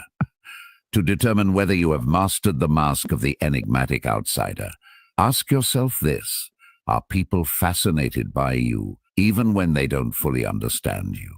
Do they find themselves thinking about you long after your interactions have ended? Are they willing to adapt their behavior to win your approval or attention? If the answer is yes, then you have successfully cultivated the power of mystery. But mastery of this mask requires constant vigilance. Mystery fades if overexposed, and unpredictability loses its edge if overused. To maintain your allure, you must continually reinvent yourself, introducing new layers of complexity while preserving the core of your enigma. Moreover, avoid falling into the trap of isolation. While detachment is essential, complete disengagement risks pushing people away entirely. The enigmatic outsider walks a fine line, remaining connected enough to inspire fascination, but distant enough to preserve intrigue. A final word. The enigmatic outsider teaches us that power does not always reside in visibility or dominance. Sometimes it lies in absence, in the spaces we leave unfilled, the questions we refuse to answer, the shadows we choose to inhabit. To don this mask is to embrace the paradox of influence, that in revealing less, you reveal more. Are you ready to step into the unknown, to become the figure who haunts the edges of consciousness, the puzzle that refuses to be solved? If so, proceed with care, but also with confidence. For in the theater of influence, the most powerful players are often those who remain unseen. The curtain falls, but the mystery lingers.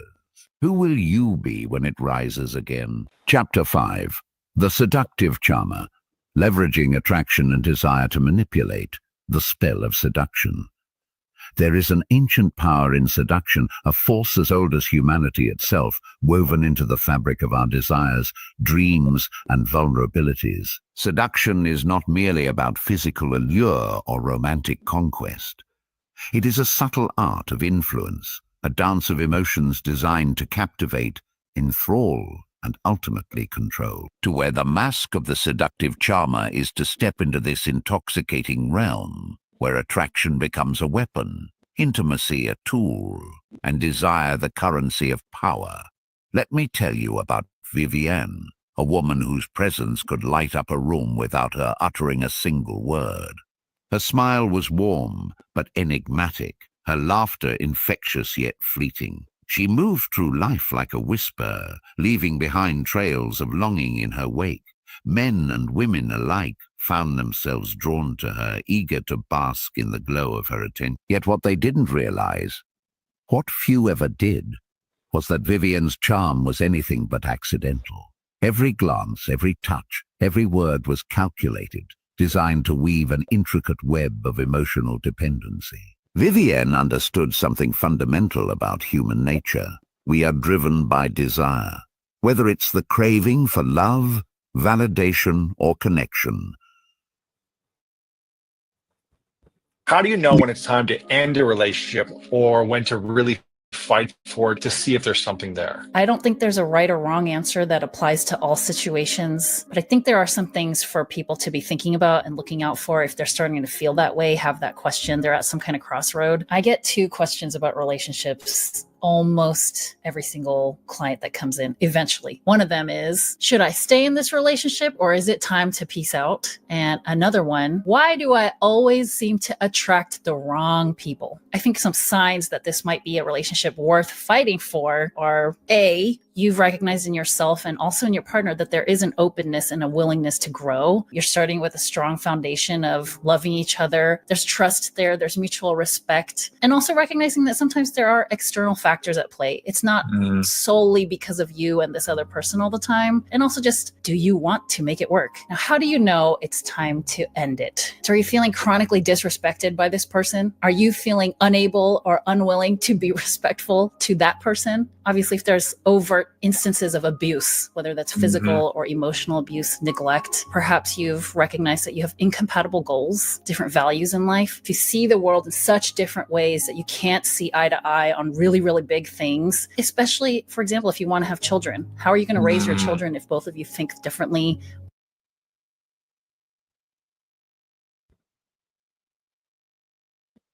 Our deepest yearnings make us vulnerable to those who know how to exploit. And the seductive charmer excels at doing just that, leveraging attraction and desire to manipulate others, creating bonds so strong that breaking free feels unimaginable.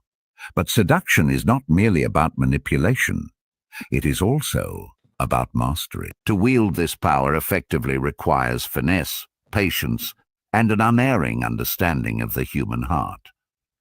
Let us delve deeper into the mechanics of this mesmerizing persona, leveraging attraction and desire to manipulate. Attraction is a primal force, one that bypasses logic and reason, speaking directly to the subconscious. It taps into our most basic instincts, the need for companionship, the hunger for admiration, the longing to be desired. The seductive charmer exploits these instincts with surgical precision, using attraction as both bait and snare. At its core, attraction is built on contrast. The seductive charmer stands out because they embody qualities that others lack or believe they lack. Confidence where there is insecurity, wit where there is dullness, grace where there is awkwardness. By amplifying these contrasts, the charmer creates an aura of desirability that is impossible to resist. Vivienne mastered this art effortlessly. In social settings, she would position herself slightly apart from the crowd, exuding an air of quiet confidence that drew people to her. When engaged in conversation, she listened intently, responding with insights that seemed tailor-made for the listener. "You're so interesting," she might say, tilting her head slightly, her eyes locking onto theirs. "I could listen to you all night." These moments were carefully orchestrated. Vivienne knew that flattery alone wasn't enough. It had to feel genuine, specific, and earned. By mirroring her companion's emotions and reflecting their inner world back to them, she created a sense of deep rapport. They walked away feeling seen, understood, and irresistibly drawn to her. Desire, however, is only half the equation. The true genius of the seductive charmer lies in their ability to channel that desire towards specific ends.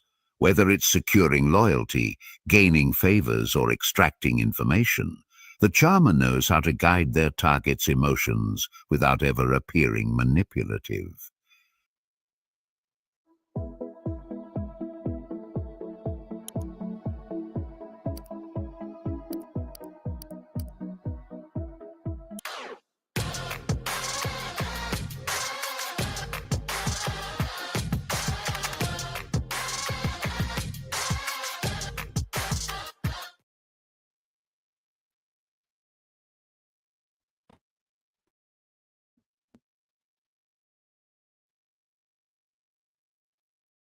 Astro2Me is powered by Shopify, both online and in person.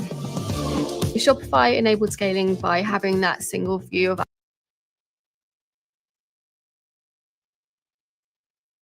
They offer just enough reward, whether it's a compliment, a lingering touch, or a promise of future closeness, to keep the flame burning, ensuring that their target remains perpetually invested, creating emotional bonds that foster dependency. Once attraction has been established, the next step is to deepen the connection, transforming fleeting infatuation into lasting dependency. This is where the seductive charmer truly shines, using emotional intimacy as a means of control. Emotional bonds are forged through shared experiences, mutual vulnerability, and consistent reinforcement. The seductive charmer excels at crafting these moments, creating opportunities for closeness while maintaining an air of mystery. They reveal just enough of themselves to foster trust, but never so much that they lose their allure. The result is a relationship that feels uniquely special to the other person, as though they've been granted access to a hidden part of the charmer's soul. Vivienne was a master of this technique. Oh, she had a knack for making each person in her life feel like the center of her universe, at least temporarily.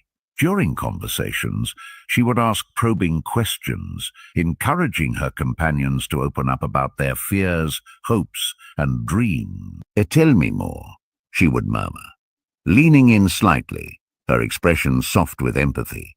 These interactions left her targets feeling validated and cherished, convinced that no one else understood them quite like Vivienne did.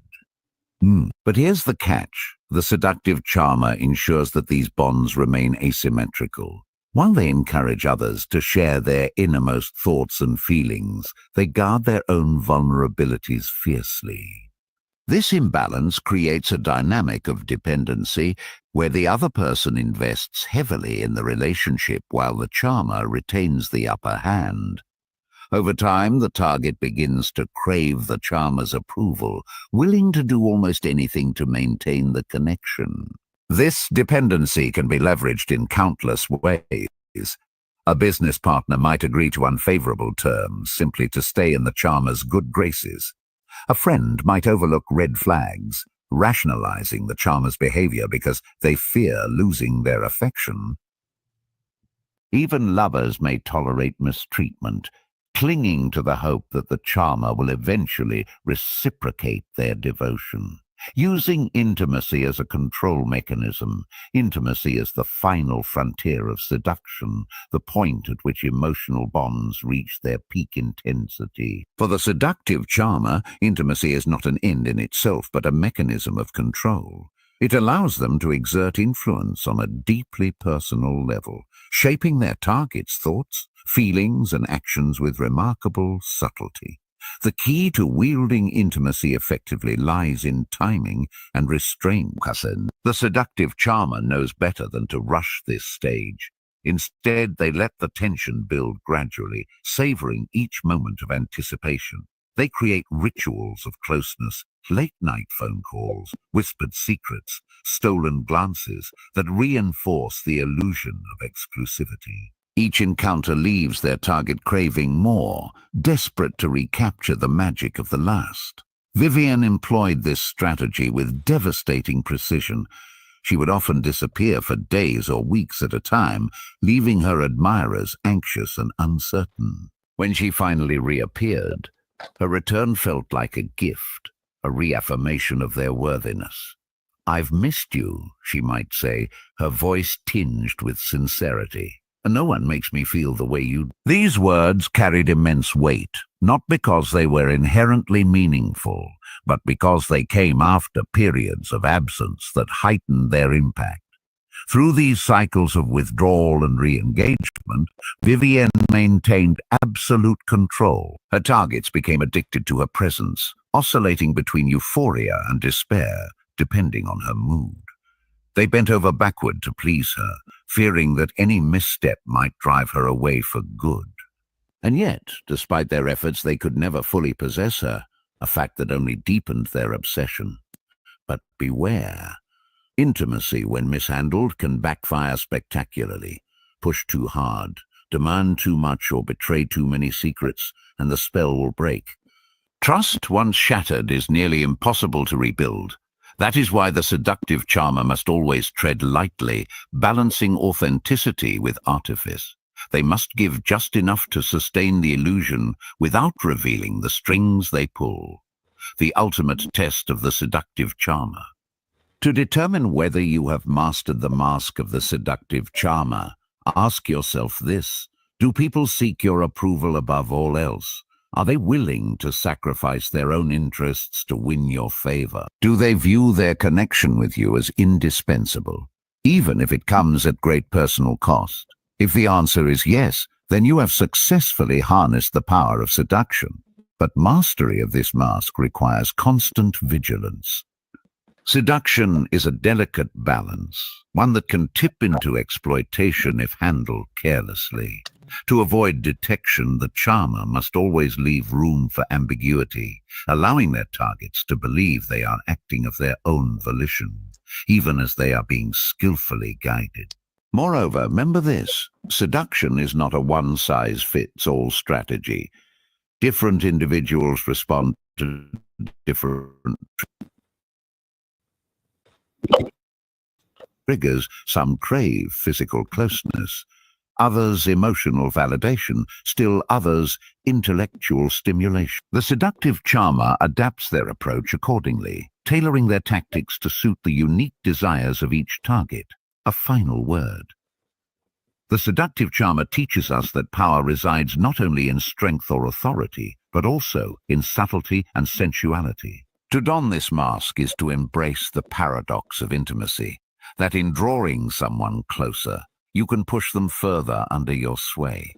Are you ready to step into this intoxicating role, to become the figure who ignites passions, fosters dependencies, and wields desire as a tool of influence? If so, proceed with caution, but also with confidence.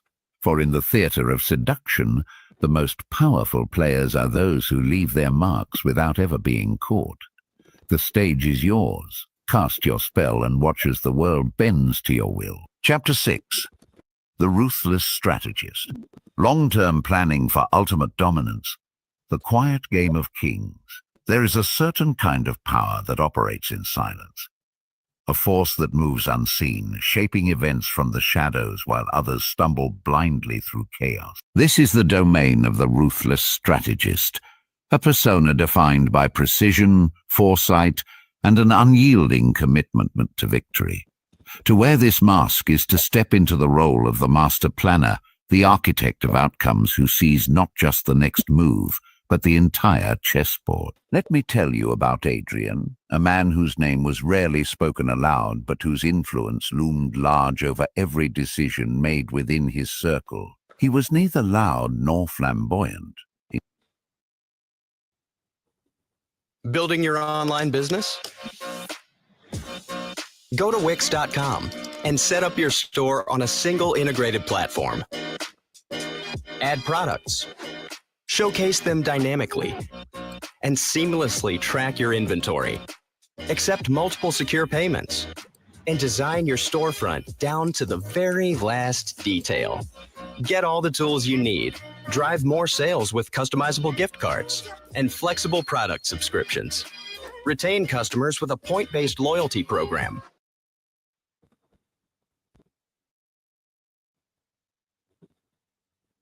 Instead, he exuded a quiet intensity that commanded respect. His eyes seemed to pierce through facades, dissecting motives and calculating consequences with chilling accuracy. People often underestimated him at first glance, mistaking his calm demeanor for passivity. But those who crossed him quickly learned otherwise. Adrian played the long game, and he always won. Adrian understood something fundamental about power. It is not won in moments of passion or impulse. It is forged through cold calculation, relentless patience, and the willingness to make sacrifices that others would shy away from. The ruthless strategist does not chase fleeting victories or short-term gains. Instead, they focus on building foundations so solid that their dominance becomes inevitable. They are the puppet masters pulling strings across decades, ensuring that every action serves a greater purpose. But how does one cultivate such discipline? How does one transform raw ambition into calculated strategy? Let us explore the art of winning through patience, sacrifice, and silent power plays. Cold calculation over emotion. Emotions are the enemy of strategy. They cloud judgment, distort priorities, and lead to reckless decisions that undermine long-term goals. The ruthless strategist knows this all too well, and they guard against it with ruthless efficiency. Where others might act out of anger, fear, or desire, the strategist remains detached, viewing every situation as a puzzle to be solved rather than a drama to be lived. Adrian exemplified this principle perfectly. In meetings, he rarely raised his voice or displayed frustration, even when faced with setbacks or opposition. Instead, he listened intently, analyzing each word and gesture for hidden meanings. When it came time to respond, his answers were measured and deliberate, devoid of emotional flair. Let's consider the options, he would say, his tone calm but firm. What will serve our interests best in the long run? This approach earned him a reputation for being unflappable, a man who could weather storms without breaking stride. It also allowed him to maintain control over high-stakes situations where emotions often ran hot. While others succumbed to panic or impulsiveness, Adrian stayed focused on the endgame, making decisions based solely on logic and probability. But here's the key. Detachment must be tempered with empathy, or at least the appearance of it.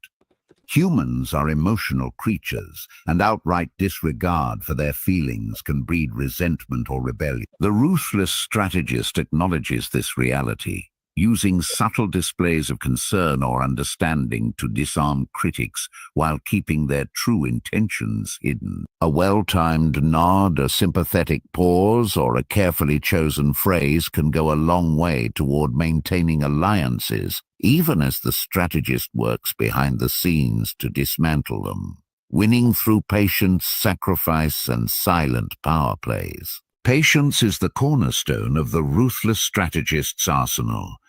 In a world obsessed with instant gratification, where success is often equated with speed, the strategist takes the opposite approach. They understand that true power is built slowly, brick by brick, over years or even decades. Rushing the process risks exposing weaknesses or creating cracks that enemies can exploit. Adrian demonstrated this philosophy throughout his career. Early on, he willingly took on roles that others deemed beneath him, positions with little prestige but immense potential for influence. He worked tirelessly, often behind the scenes, cultivating relationships, gathering intelligence, and positioning himself strategically. Colleagues mocked him for his lack of ambition, failing to see that his apparent complacency was part of a larger plan. By the time they realized what he had achieved, it was too late. They were already playing by his rules. Sacrifice is another hallmark of the ruthless strategist. Unlike those who cling desperately to comfort or security, the strategist is willing to endure hardship if it serves their ultimate goal. Whether it's giving up immediate rewards, severing ties with allies who no longer align with their vision, or enduring public humiliation to preserve their long-term agenda, they view these losses as investments in future triumphs. Take Adrian's handling of a major corporate merger, for example. On paper, the deal promised significant short-term profits. But after careful analysis, Adrian concluded that it would weaken the company's position in the long run. Despite fierce pressure from shareholders and executives eager to capitalize on the opportunity, he vetoed the proposal, citing strategic concerns. Many saw his decision as foolish or cowardly, but within 2 years the market shifted dramatically, validating his foresight. Those who had criticized him now hailed him as a visionary leader. Silent power plays are the final piece of the puzzle. The ruthless strategist avoids unnecessary confrontation, preferring to work quietly and methodically. They plant seeds of doubt, sow discord among rivals, and manipulate circumstances to create opportunities for themselves, all without ever taking credit or blame. Their actions leave no fingerprints, making it nearly impossible for opponents to retaliate effectively. Adrian excelled at this aspect of strategy. During internal conflicts, he rarely engaged directly, instead orchestrating events from the sidelines. He would leak information selectively, frame narratives subtly, and position himself as the neutral arbiter when tensions escalated. By the time others realized they were pawns in his game, he had already secured his advantage. The ultimate test of the ruthless strategist. To determine whether you have mastered the mask of the ruthless strategist, ask yourself this: are your plans yielding results that others cannot explain or anticipate? Do people marvel at your ability to stay ahead of the curve, even as they struggle to keep up? Have you cultivated a reputation for being untouchable, someone whose moves are impossible to counter? If the answer is yes, then you have successfully embraced the art of strategic ruthlessness. But mastery of this mask requires constant vigilance. Strategy is not static. It evolves with changing circumstances, requiring adaptability and resilience. The ruthless strategist must remain flexible, adjusting their plans as new information emerges while staying true to their overarching vision. Moreover, avoid falling into the trap of arrogance. Confidence is essential, but hubris blinds even the sharpest minds. The most effective strategists surround themselves with trusted advisors, seeking counsel when needed and remaining open to alternative perspectives. They know that even the best-laid plans can falter without proper feedback and refinement. A final word.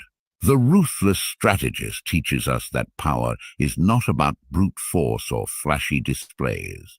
It is about precision, timing, and the relentless pursuit of a singular goal. To don this mask is to embrace the paradox of strength, that in appearing patient and restrained, you wield the greatest force of all. Are you ready to step into this role, to become the figure who shapes destinies from the shadows, whose every move is a calculated step toward ultimate dominance? If so, proceed with determination, but also with wisdom.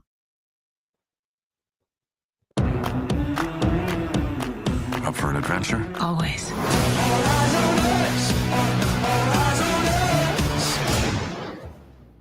What is this place? You made it. What's up, cuz? You were the last to see the president alive. Welcome to the pit. Light him up now! A crew of pirates is coming. That was cool. The Disney Plus Hulu Max bundle. Plans starting at $16.99 a month.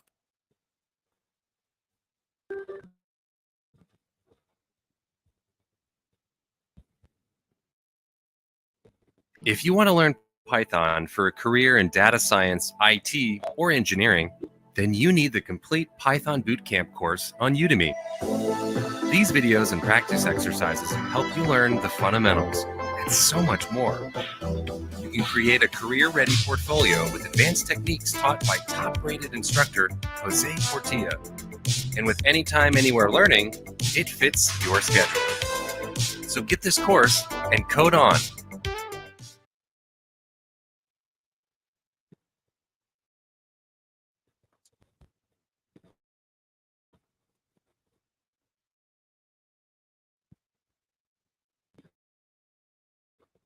For in the theatre of influence, the longest game is often the deadliest.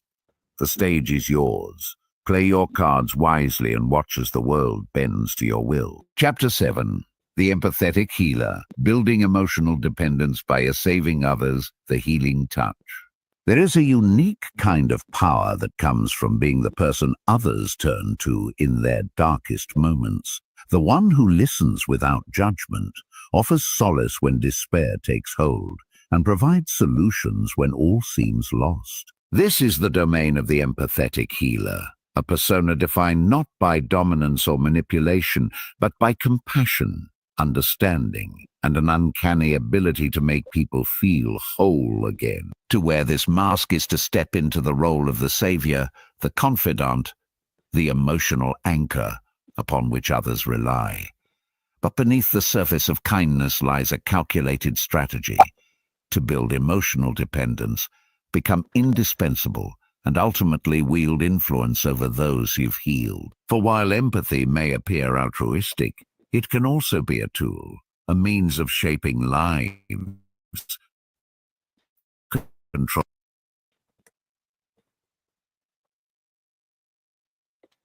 outcomes, and ensuring loyalty.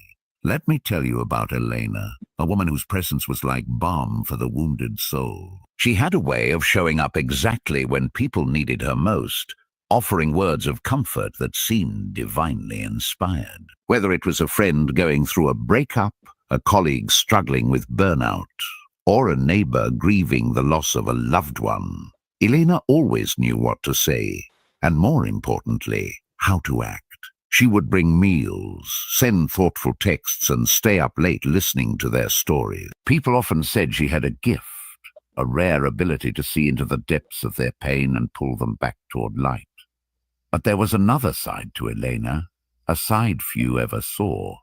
Beneath her gentle exterior lay a sharp mind, constantly assessing situations, calculating risks, and positioning herself as the irreplaceable figure at the center of everyone's recovery. Her kindness wasn't random, it was strategic, and her healing touch. It came with strings attached, subtle ones invisible to the naked eye, but strong enough to bind people to her forever. Elena understood something profound about human nature. We are drawn to those who heal us. In our weakest moments, when vulnerability strips away pride and defenses, we cling to anyone who offers relief. The empathetic healer exploits this truth, not out of malice, but out of a desire to create connections so deep they cannot be severed. Let us explore how this delicate balance creates power, building emotional dependence by a saving a breeze. At its core, the art of the empathetic healer revolves around the concept of salvation. When someone feels broken, whether emotionally, mentally, or physically, they are desperate for rescue. They crave reassurance that things will get better, that someone cares enough to help them navigate the storm. The healer steps into this void, offering themselves as the lifeline, a steady hand to hold onto amidst chaos. But here's the secret: saving someone is only the beginning. To truly cement your role in their life, you must ensure that they continue to need you long after the crisis has passed. This requires building emotional dependence, a state where the person begins to associate their well-being with your presence. Every triumph becomes a shared victory. Every setback becomes a reason to call on you again. Elena mastered this technique flawlessly. After helping someone through a difficult period, she didn't simply walk away once the immediate danger had subsided. Instead, she maintained regular contact, checking in frequently to monitor their progress.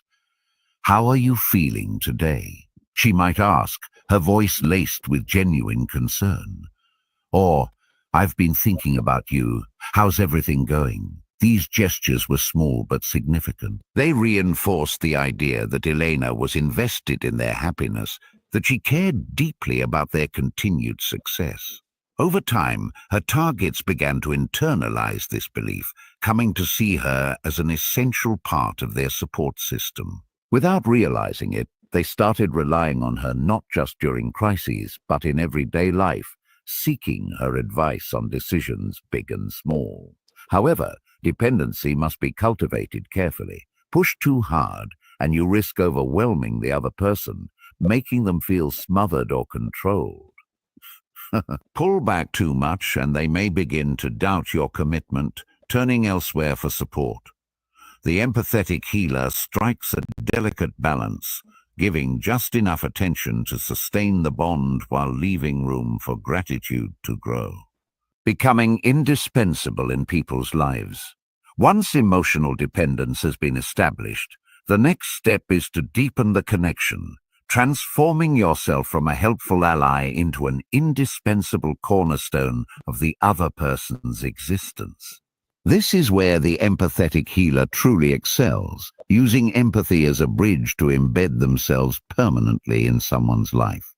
Indispensability is achieved through consistency, reliability, and a willingness to go above and beyond expectations.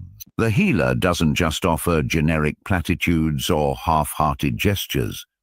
They tailor their actions to meet the specific needs of each individual, creating experiences that feel uniquely personal.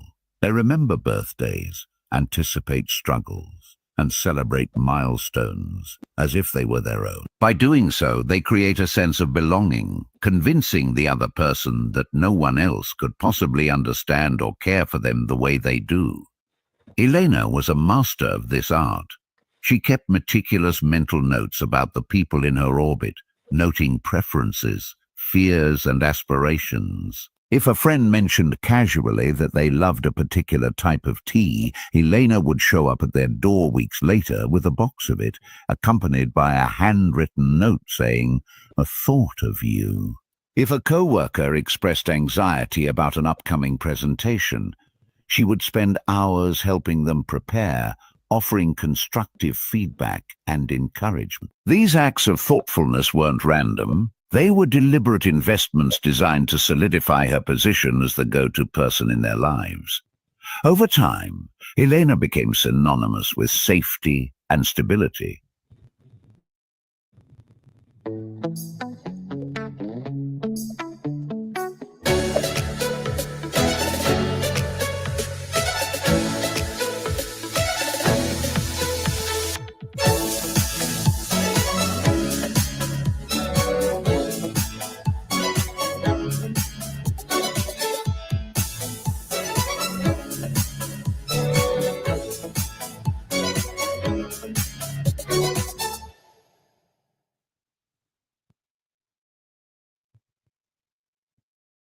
Her friends and acquaintances began to structure their decisions around her availability, consulting her before making major choices or leaning on her during periods of uncertainty. They trusted her implicitly, believing that she had their best interests at heart. What they failed to realize was that this trust gave Elena immense leverage, a quiet authority that allowed her to shape their lives in subtle yet powerful ways, turning empathy into influence. Empathy, when wielded skillfully, becomes a form of currency, a resource that can be exchanged for loyalty, cooperation, and control. The empathetic healer understands this principle intuitively, using their ability to connect emotionally as a means of influencing behavior and outcome. The key to turning empathy into influence lies in timing and framing. The healer knows precisely when to interject themselves into a situation, positioning their insights as revelations rather than suggestion. They frame their advice in terms of care and concern, making it difficult for the other person to reject without feeling guilty or ungrateful. "I'm only saying this because I care about you," they might say, softening the blow of criticism or steering the conversation toward their desired outcome. Elena employed this tactic with remarkable finesse. During conflicts between friends, she would insert herself as the mediator, offering solutions that subtly favored her own agenda. When colleagues debated project strategies, she would advocate for approaches that aligned with her goals, couching her arguments in language that emphasized teamwork and mutual benefit. Even in personal relationships, she guided partners toward decisions that served her interests, framing compromises as acts of love and sacrifice. But here's the catch: empathy as influence works best when it remains covert. The moment the healer appears manipulative, the spell breaks, trust evaporates, and the carefully constructed web of dependence unravels. That is why the empathetic healer always leaves room for authenticity, balancing calculated moves with genuine care. They give freely, expecting nothing in return, or at least appearing to do so, while quietly reaping the rewards of their efforts. The ultimate test of the empathetic healer. To determine whether you have mastered the mask of the empathetic healer, ask yourself this: do people instinctively turn to you in times of need? Do they view you as irreplaceable, someone whose absence would leave a gaping hole in their lives? Are they willing to prioritize your desires over their own, believing that doing so reflects their gratitude? If the answer is yes, then you have successfully harnessed the power of empathy. But mastery of this mask requires constant vigilance. Empathy is a double-edged sword. It can inspire devotion, but it can also lead to burnout if mismanaged. The empathetic healer must set boundaries, protecting their own emotional reserves while continuing to nurture the bonds they've created. Moreover, avoid falling into the trap of martyrdom. While selflessness is central to the healer's persona, excessive sacrifice risks undermining your authority. People respect strength as much as kindness, and the most effective healers know how to balance the two. Show vulnerability when appropriate, but never let it overshadow your resilience. A final word. The empathetic healer teaches us that power does not always reside in force or cunning. It can also emerge from compassion, understanding, and the willingness to stand beside someone in their darkest hour. To don this mask is to embrace the paradox of healing, that in mending others, you weave threads of influence that bind them to you. Are you ready to step into this role? To become the figure who saves, supports, and sustains, earning loyalty through acts of kindness and wisdom? If so, proceed with care, but also with purpose.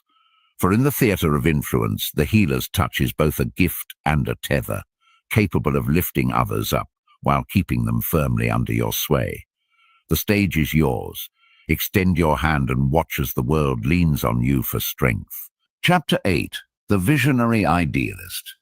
Influencing through big ideas and future promises. The dreamer who shapes reality. There is a peculiar kind of power that comes from painting pictures of the future, visions so vivid, so compelling, that they inspire others to abandon the present and dedicate themselves to making those dreams a reality. This is the domain of the visionary idealist, a persona defined by grand ideas, sweeping promises. Get your ship together with Shopify, the commerce platform designed for entrepreneurs. Buy and print labels. Get discounted rates and access to built-in tools to make shipping a pleasure, not a pain. Power your shipping with Shopify.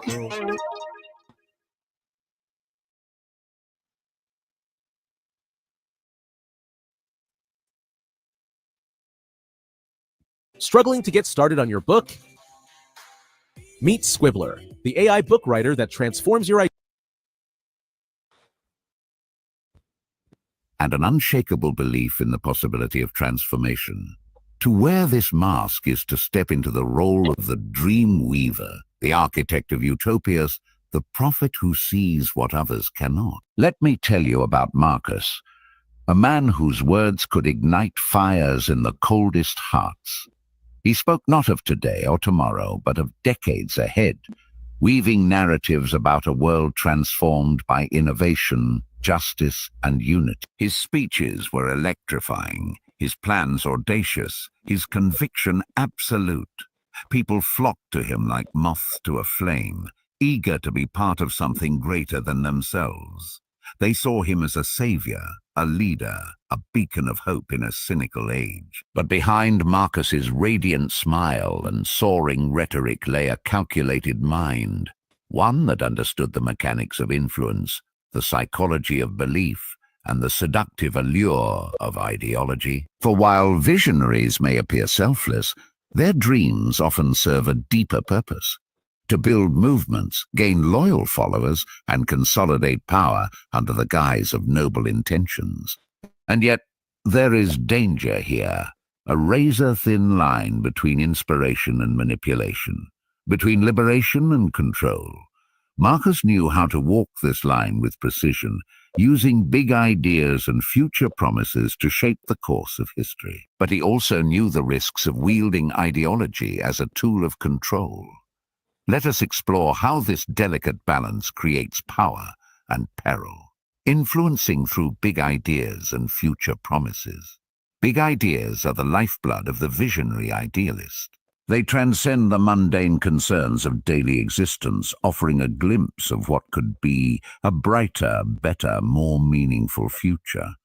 These ideas tap into humanity's deepest yearnings, the desire for progress, the longing for belonging, the hunger for purpose. By presenting themselves as the custodians of such visions, the idealist gains immense influence over those who share their aspirations.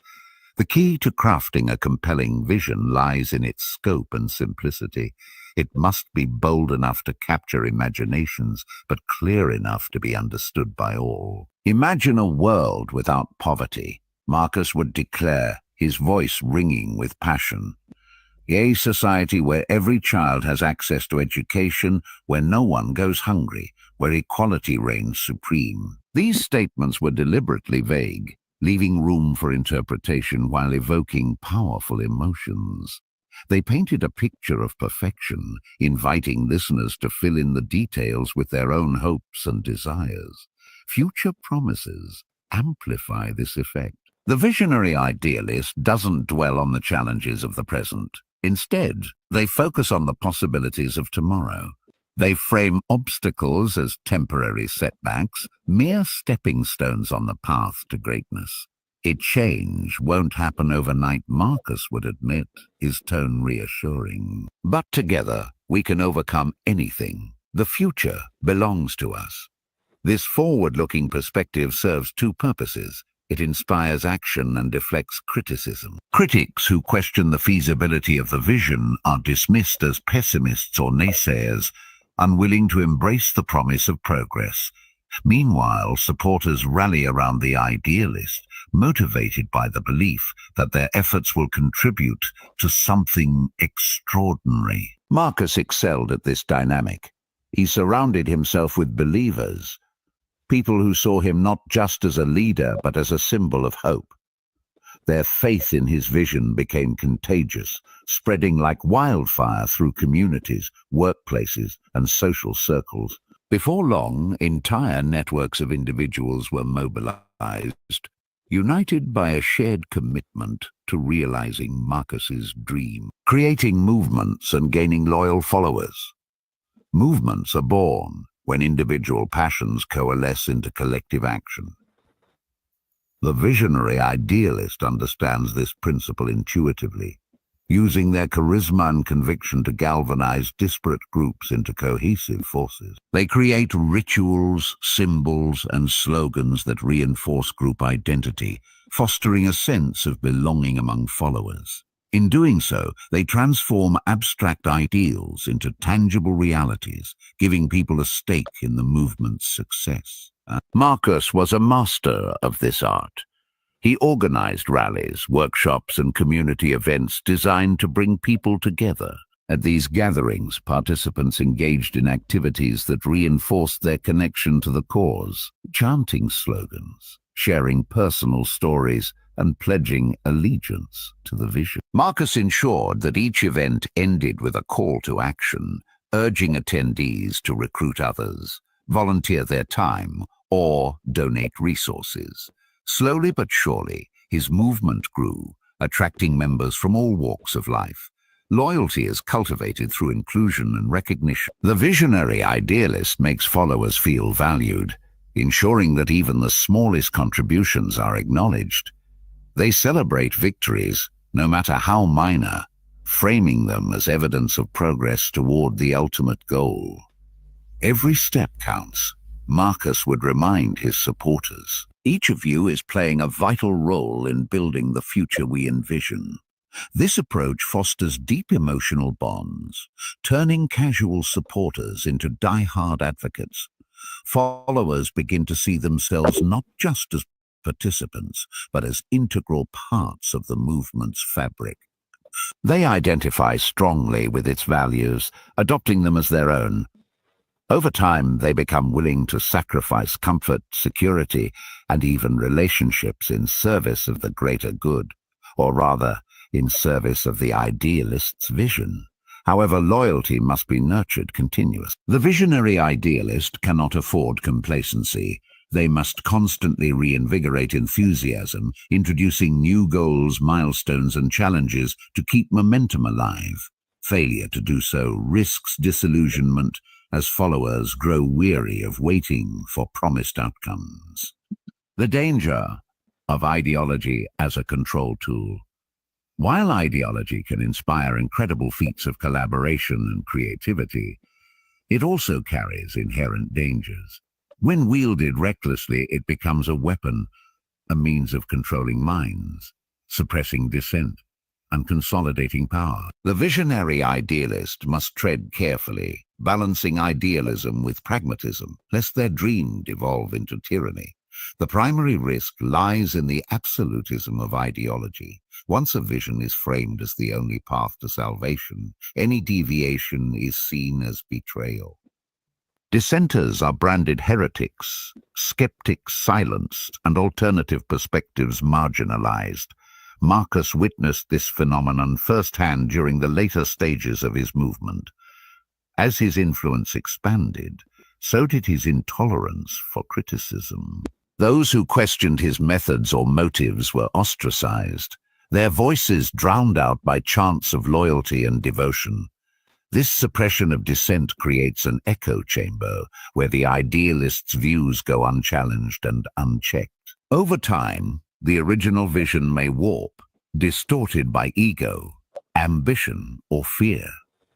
What began as a noble pursuit can morph into something darker, a cult of personality, a rigid dogma, or a mechanism of oppression. Moreover, ideology as a control tool relies heavily on delayed gratification. Followers are asked to endure hardship now in exchange for rewards later, a promise that may never materialize. If the idealist fails to deliver on their commitments, trust erodes and disillusionment sets in. Marcus faced this challenge repeatedly as impatient supporters demanded immediate results. Some defected, disillusioned by broken promises. Others doubled down, clinging desperately to the hope that their sacrifices would eventually pay off. To mitigate these risks, the visionary idealist must remain grounded, acknowledging limitations and adapting strategies as needed. Transparency and accountability are crucial, as is the willingness to listen to feedback, even if it challenges cherished beliefs. The most effective idealists strike a balance between dreaming boldly and acting responsibly, ensuring that their visions remain inclusive, flexible, and achievable. The ultimate test of the visionary idealist.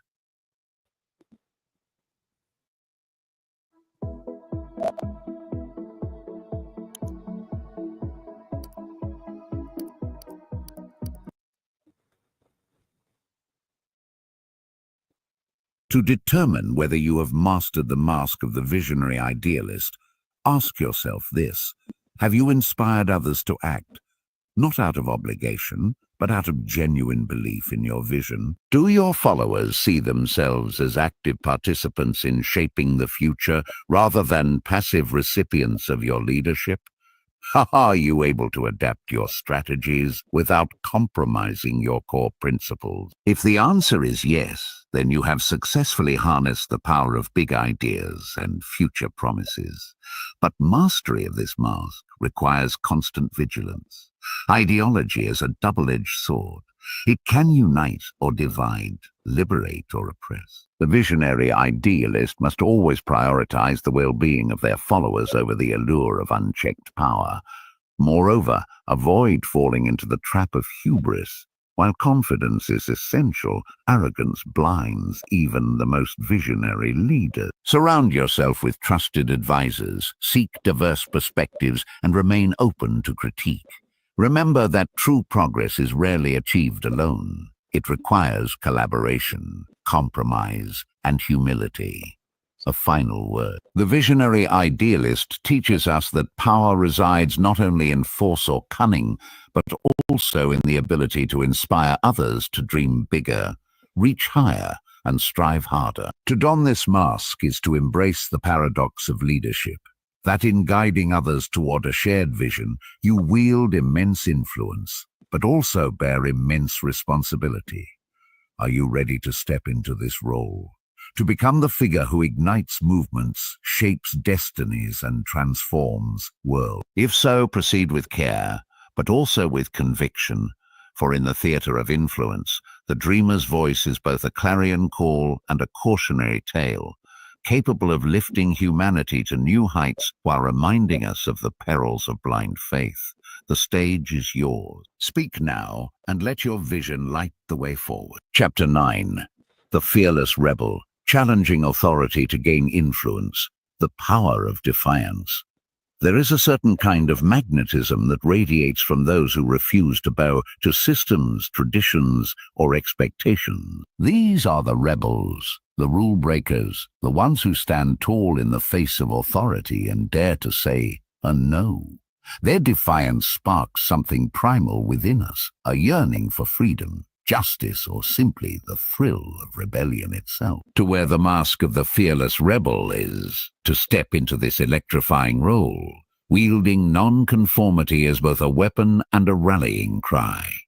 Let me tell you about Isolde, a woman whose very presence seemed to challenge the status quo. She was not loud or brash. Her rebellion was quieter, more calculated, yet no less explosive. Whether it was questioning corporate policies at work, challenging societal norms in public forums, or simply dressing in ways that defied convention, Isolde exuded an aura of fearless individuality. People were drawn to her like moths to a flame, eager to bask in the glow of her audacity. Yet what they didn't realize, what few ever did, was that Isolde's defiance was anything but random. Every act of rebellion served a purpose. Every bold move designed to attract followers and dismantle power structures. Isolde understood something fundamental about human nature. We admire those who resist oppression, even if we lack the courage to do so ourselves. By positioning herself as the antithesis of conformity, she tapped into a universal desire for liberation and gained immense influence in the process. But how does one master the art of rebellion without becoming reckless? How does one turn defiance into dominance? Let us explore the mechanics of this intoxicating persona. Challenging authority to gain influence. Authority thrives on compliance. It demands obedience, loyalty, and submission to its rules and hierarchies. The fearless rebel disrupts this dynamic by refusing to play along. They expose flaws, question motives, and highlight injustices, forcing those in power to defend their legitimacy or crumble under scrutiny. But here's the secret. Effective rebellion is not about chaos, it's about strategy. The fearless rebel doesn't lash out indiscriminately. They target specific points of weakness, exploiting cracks in the system to create ripple effects. Whether it's calling out hypocrisy, undermining unjust policies, or mobilizing others to join the cause, their actions are deliberate, calculated, and aimed at achieving tangible results. Isolde demonstrated this principle perfectly. At her workplace, she noticed how management consistently ignored employee concerns, dismissing feedback as irrelevant or impractical. Rather than venting frustrations privately, Isolde orchestrated a subtle campaign of resistance. During meetings, she would raise pointed questions, framing them in ways that exposed contradictions. If innovation is our priority, why are we penalizing creative risk-taking? She might ask, her tone calm but piercing. Her colleagues, initially hesitant, began nodding in agreement, emboldened by her willingness to speak truth to power. Over time, Isolde's challenges gained traction.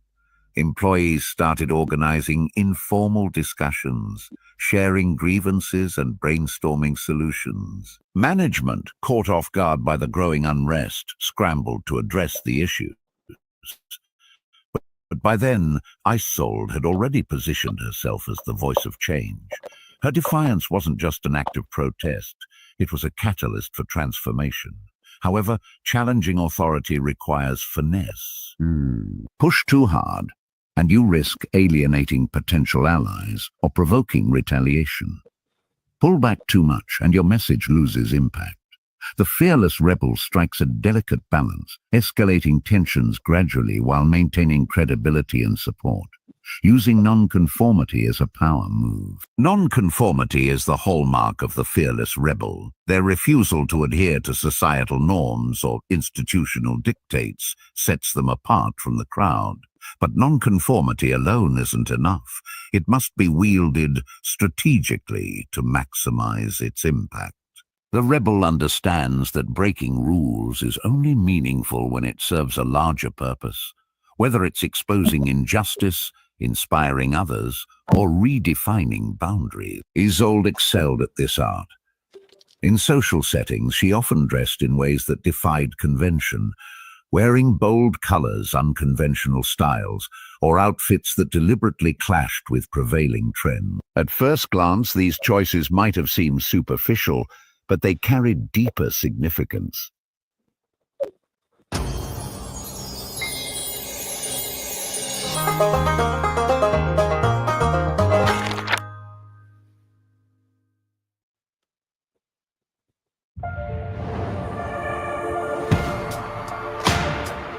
I look different. I play different. Boxing's the wild west of sport. This isn't a normal world. Winning doesn't happen by accident. Winning becomes a lifestyle. Volleyball here is a state treasure. Representing Nebraska has meant everything to me. You're the greatest defense ever to play the game. We've given them an opportunity to dream.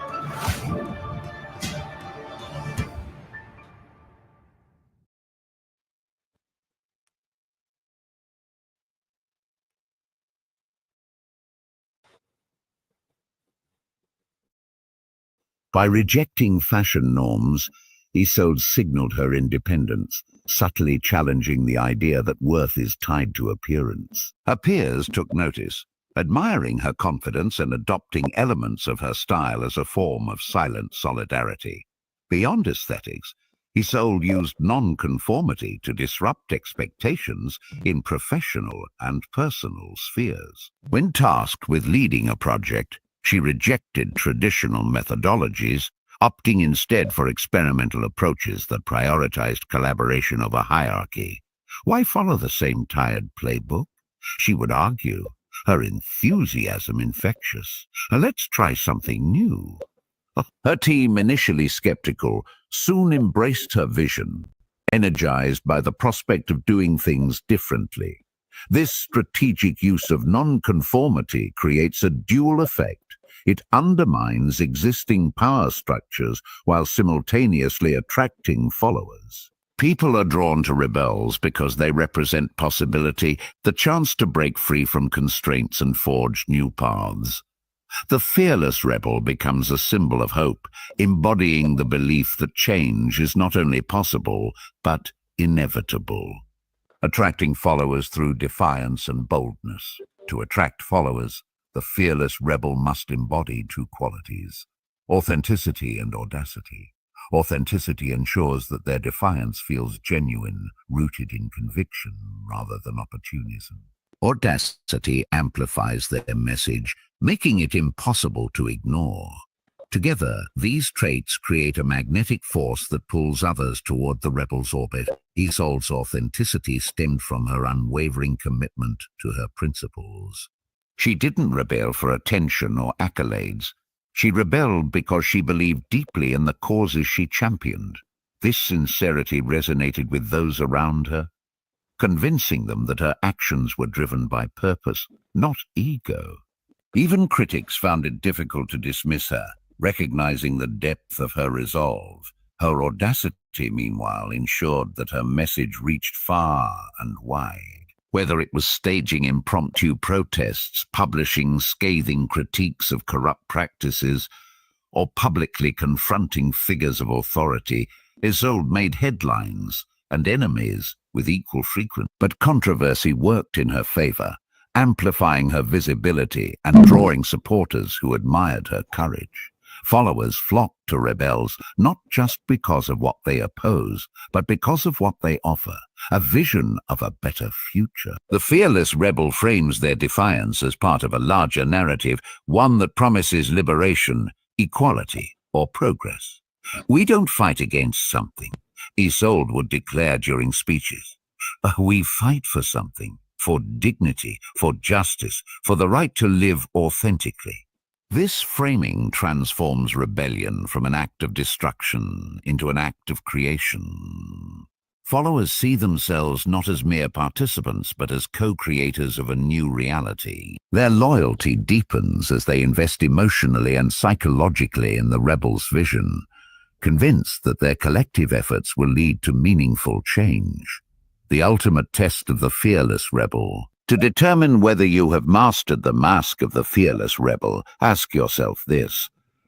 Have you inspired others to question the status quo, not out of cynicism, but out of hope for something better? Do your actions resonate beyond immediate reactions, sparking conversations and movements that endure? Are you willing to face consequences for your beliefs, knowing that true rebellion demands sacrifice? If the answer is yes, then you have successfully harnessed the power of defiance. But mastery of this mask requires constant vigilance. Rebellion is inherently risky. It invites backlash, isolation, and burnout. The fearless rebel must remain resilient, finding strength in their convictions while protecting their mental and emotional well-being. Moreover, avoid falling into the trap of nihilism. While defiance can be exhilarating, it must always serve a constructive purpose. Destruction without direction leads nowhere. The most effective rebels channel their energy toward building alternatives, proving that rebellion is not just about tearing down, it's about creating anew. A final word. The fearless rebel teaches us that power resides not only in authority, but also in resistance. To don this mask is to embrace the paradox of rebellion, that in opposing power you wield it. Are you ready to step into this role? To become the figure who challenges norms, inspires courage, and ignites revolutions? If so, proceed with boldness, but also with wisdom. For in the theater of influence, the rebel's voice is both a battle cry and a blueprint, capable of dismantling empires while laying the foundation for new worlds. The stage is yours. Speak now and let your defiance echo through history. Chapter 10, The Silent Observer. Gaining power through information gathering, the strength of stillness. There is a quiet kind of power that comes from watching, listening, and waiting. Power that thrives in the spaces between words, in the flicker of an eye, in the unspoken tensions that ripple beneath the surface. This is the domain of the silent observer, a persona defined not by action but by stillness, not by noise but by silence. Today on The Legends of L'Oreal, the infallible setting mystery. How did this reporter stay so fresh? Was it the transfer resistant and waterproof up to 36-hour wear? We may never know. L'Oreal Paris 3-second setting mist. Get infallible. Disney Pixar's Win or Lose knocks it out of the park. This is good because it's high stakes, and that's the kind we like. Win or Lose is a bold approach to storytelling. Hey, Lena. Lately, I'm second-guessing myself. The themes in Win or Lose are universal. This is the real me. I think I like this, Ewan. It earns a spot amongst Pixar's best efforts. You are more than enough. Disney Pixar's Win or Lose, only on Disney+. To wear this mask is to step into the shadows, to become the unseen force that collects fragments of truth and weaves them into weapons of influence. Let me tell you about Elias, a man whose presence was often overlooked, yet whose absence left a void no one could explain. He rarely spoke during meetings, preferring instead to sit at the edges of the room, his sharp gaze taking in every detail. When he did contribute, his words carried weight, cutting through layers of pretense with surgical precision. People underestimated him at first glance, mistaking his quiet demeanor for passivity, but those who crossed him quickly learned otherwise. Elias saw everything, and he remembered everything. Elias understood something fundamental about human nature. People reveal far more than they intend when they believe no one is paying attention. The silent observer capitalizes on this truth, using silence as a tool to gather information, expose vulnerabilities, and maintain control. While others rush to fill the void with chatter, the observer remains still, letting the world unfold before them like an open book. But how does one master the art of observation? How does one transform silence into strength? Let us explore the mechanics of this subtle yet formidable persona. Gaining power through information gathering. Information is currency in the theater of influence, and the silent observer knows exactly exactly how to collect it. By staying quiet, they create a vacuum, a space where others feel compelled to speak, to justify themselves, to spill secrets they would otherwise guard closely. In these moments, the observer listens intently, piecing together fragments of conversation, body language, and behavior into a comprehensive understanding of the players around them. Elias excelled at this technique. During negotiations, he would let others dominate the discussion, nodding occasionally or asking pointed but non-intrusive questions. "Tell me more about that," he might say, his tone neutral yet encouraging.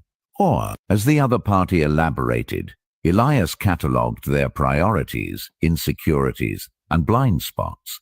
He noted which topics made them defensive, which phrases betrayed hesitation, and which gestures signaled discomfort. By the time he finally interjected, his insights were devastatingly accurate, leaving opponents scrambling to regain footing. This approach earned him a reputation for being enigmatic, a man who seemed to know things he shouldn't. Colleagues marveled at his ability to anticipate their needs. Rivals struggled to outmaneuver him, and allies trusted him implicitly. What they didn't realize was that Elias's knowledge came not from intuition, but from meticulous observation. He treated every interaction as an opportunity to gather data, storing away details for future use. However, effective information gathering requires discipline. The silent observer must resist the urge to intervene prematurely, allowing conversations to unfold naturally without steering them. They must also avoid overexposure, revealing only enough to maintain credibility while keeping the bulk of their discoveries hidden. Like a spider spinning its web, the observer waits patiently, knowing that the right moment will come, letting others reveal themselves while staying in control. One of the most powerful aspects of the silent observer's strategy is their ability to shift the focus onto others while remaining firmly in control. By staying silent, they invite others to take center stage, exposing their true selves in the process. Whether it's boasting about achievements, venting frustrations, or confessing fears, people inevitably reveal critical pieces of their personality when given the chance to talk freely. Elias mastered this dynamic effortlessly. At social gatherings, he would position himself slightly apart from the crowd, observing interactions without participating directly. When engaged in conversation, he listened attentively, responding with minimal input that encouraged others to elaborate. "That's interesting," he might murmur, tilting his head slightly, his expression curious but inscrutable. These cues prompted his companions to keep talking, often oversharing in their eagerness to impress or connect. This technique served multiple purposes. First, it allowed Elias to assess the motivations, values, and weaknesses of those around him. Second, it created an illusion of humility, making him appear approachable and trustworthy. And third, it ensured that others remained emotionally invested in the interaction, unaware that they were the ones doing all the work. But here's the key. The silent observer never relinquishes control entirely. While they may seem passive, they are always guiding the flow of the conversation, subtly steering it toward areas of interest. A well-timed question, a thoughtful pause, or a carefully placed comment can redirect the narrative without drawing attention. The observer lets others think they're leading the dance, but in reality, they're following the observer's choreography. Picture yourself in the Lululemon Glow Up Tight. Made of an iconic new waistband, springy fabric, and minimal construction. Because the fewer the seams, the smoother the, well, everything.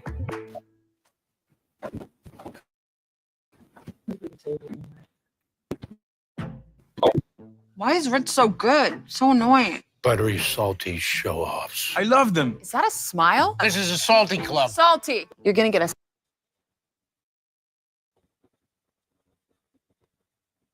Mastering the art of reading people. At the heart of the silent observer's power lies an unparalleled ability to read people, their emotions, intentions, and underlying truths. This skill goes beyond surface-level observations. It involves deciphering micro-expressions, interpreting tone and cadence, and recognizing patterns of behavior that betray hidden agendas. Elias honed this ability through years of practice. He studied psychology, learning to identify common tells such as crossed arms, defensiveness, rapid blinking anxiety, or fidgeting hands, nervousness. He paid close attention to inconsistencies, noting when someone's words contradicted their actions or expressions. Most importantly, he developed an intuitive sense for context, understanding that body language must be interpreted within the broad... Okay, I know I waited all the way too. We got to the 10th one, okay? The 10th one. This is really good. This is really good. This is better than what I expected. You know what I mean? I love this cover too. Love this cover. So we have gotten through 10 of them. Now we're left with 2 more, right? So as students of dark psychology, because now Bella wants to act up. As soon as I open my mouth, just like a kid. Just like a kid. 1 second.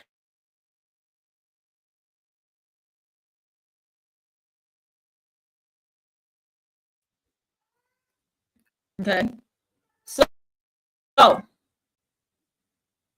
here we go. As students of dark psychology, you guys have taken enough notes to understand what is being discussed here. It has come to a point I don't really have to discuss anything. I can just simply, give examples, right? So I'm going to go ahead and from the top 10 that we already heard, I'm going to go ahead and give examples from those top 10, all right? So the first one we got is charm. We all know that one. We all know the charmer. We all know the one.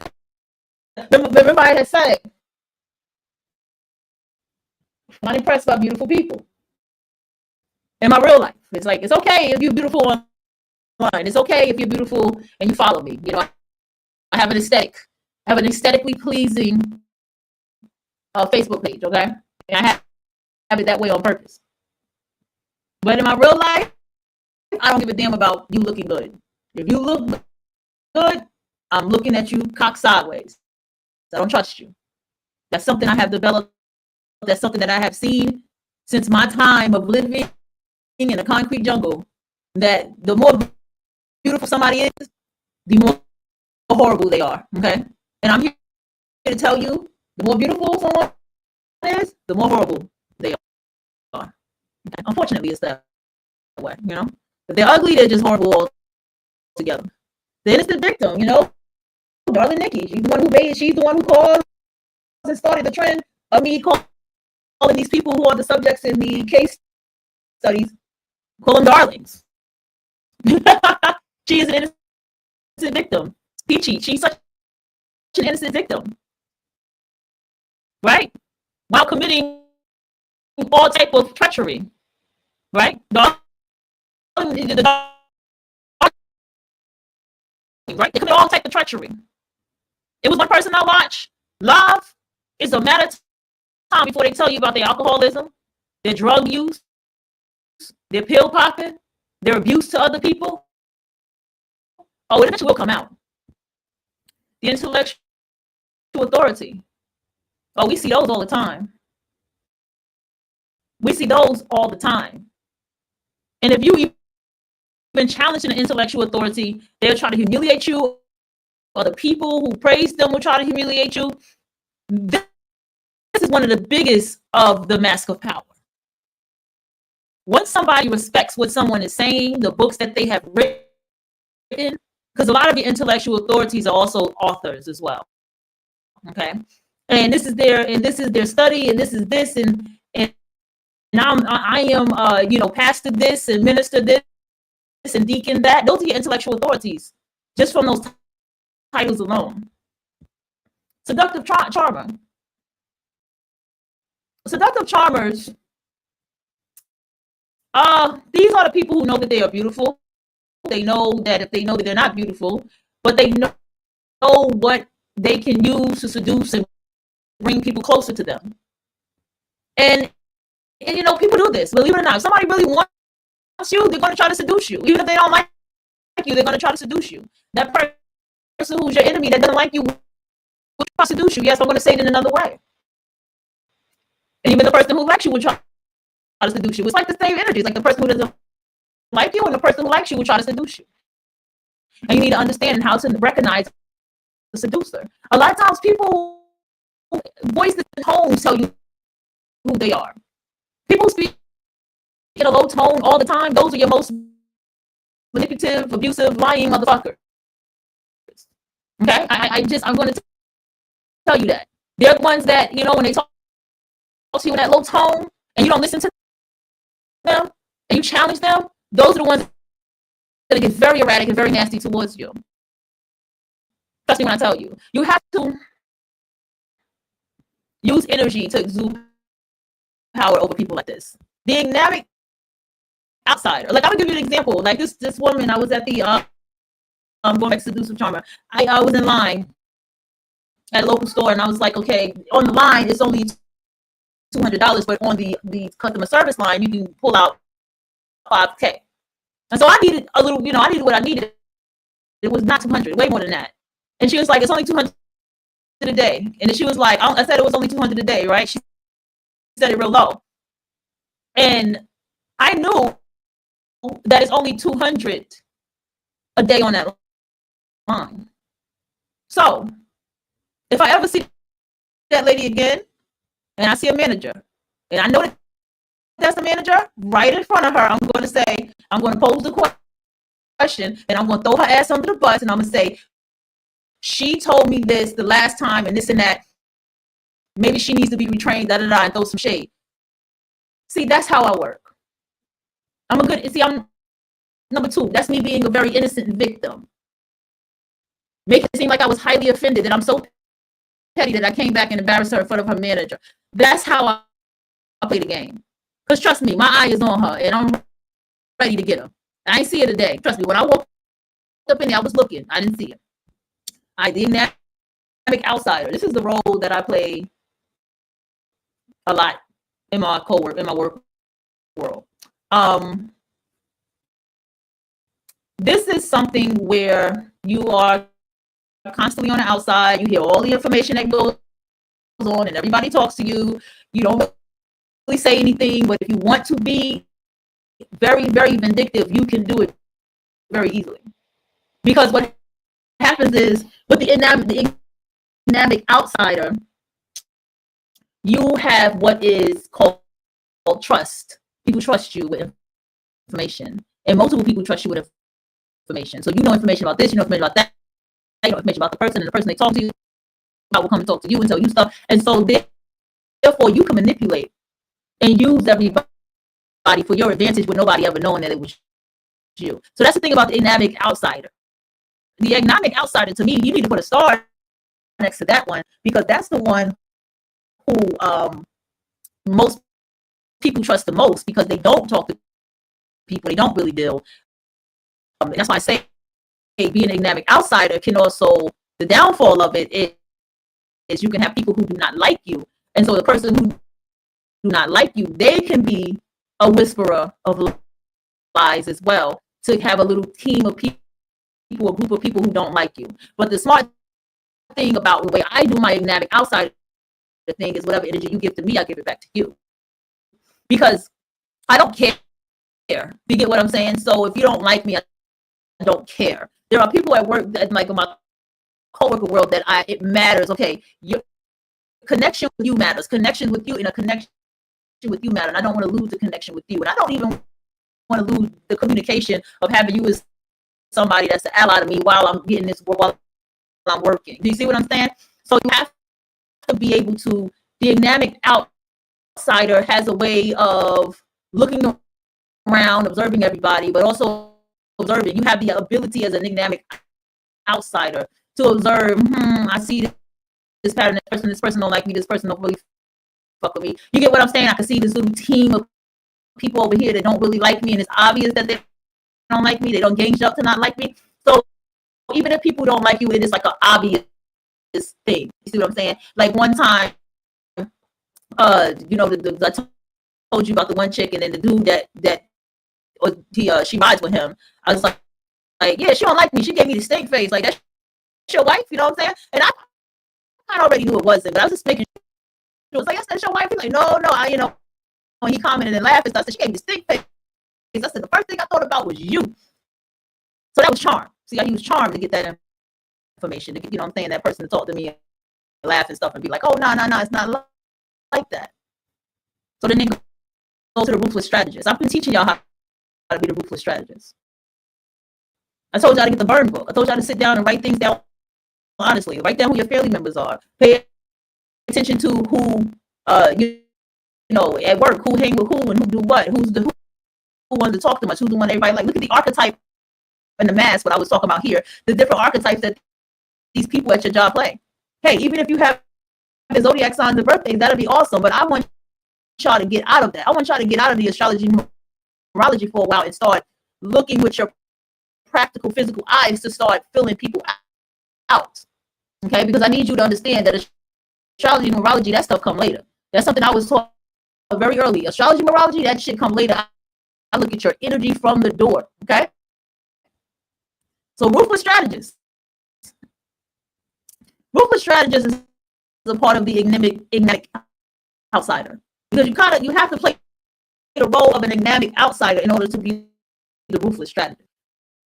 The ruthless strategist is the very thing, again, writing down people you know, the book that you don't take out, the book that don't leave your house, the people you know, what you know about them, how you perceive them, how other people perceive them, what do people say about them, how do people respond to them, how is this person at work, why do people treat this person at work this way, what kind of problems does this person at work always have, why was it this manager, why is this manager back, and how has work been going since this manager has been back? You see what I'm saying? Look at all of these things, especially if you're new at the job. You really need to be strategizing about what's going on. Also, another ruthless strategy tactic is you don't have to always tell somebody who somebody is. You can show them. A ruthless strategist will be very, very good at showing somebody, yo, this person is fucked up. You see what I'm saying? So that's another topic we gotta take into the temple right there. So we got the empathic healer. Oh, we all know those. This is where a lot of people with elder people older than you, they play this role very much. So you have to be very careful with that. Want to take you in and take you under their wings and all kind of shit like that. That they could be the very same person that's very jealous of you and very envious and very hateful of you. You just have to be mindful of people who are so eager to want to be there for you and help you and like you so easily. Especially when you know that you're a person that you've experienced things in life where you're just not likable like that. And you see somebody like you need to start looking at them sideways. You know what I'm saying? And it's okay, because if you're just aware of that personality that you have, then you got to start looking like what this person wants. You got to always look at what anybody wants, what anybody's attention is when they come to you. You got to look at their spirit. Like, what the fuck do you want? All right, why does it show? All right, the visionary idolist. Let's go. The visionary idolist. This is, do I have to explain the visionary idolist? Like, we see that all throughout the Black community. We see that right now with Donald Trump, but he's actually taking action, but he does still be lying. You see what I'm saying? You know, this whole current situation with Zelensky. The visionary idolist. All right. And the visionary idolist is also connected to the fearless rebel. And let's go back. The visionary idolist, a lot of your cult leaders are visionary idolists, and a lot of your cult leaders are fearless rebels. This is the archetype type of what Donald Trump is, the mask that he wears. He is the fearless rebel. He's going to stop the war in Ukraine. We done seen the whole power strategy of Donald Trump. The old dark psychology of how he's coming to power.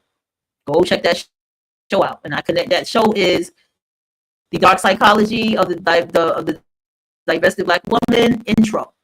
Okay, the intro, not part one. The intro. Part one is a mess, but we got to do something, right? We're gonna probably do part two again because part two did not really come out the way I had liked it to come out. So yeah, all right. So the fearless rebel is what I said. The divested, they wear the mask of the fearless rebel, speaking against the community, about the males in the community, speaking and saying, this is get the fuck away from them and the things that they say in the very nasty words that they use. You know what I'm saying? Apes and monkeys and gorillas and roach infestations and stuff like that. You know what I mean? And we have the silent observer. Okay, I think I'm going to go ahead and.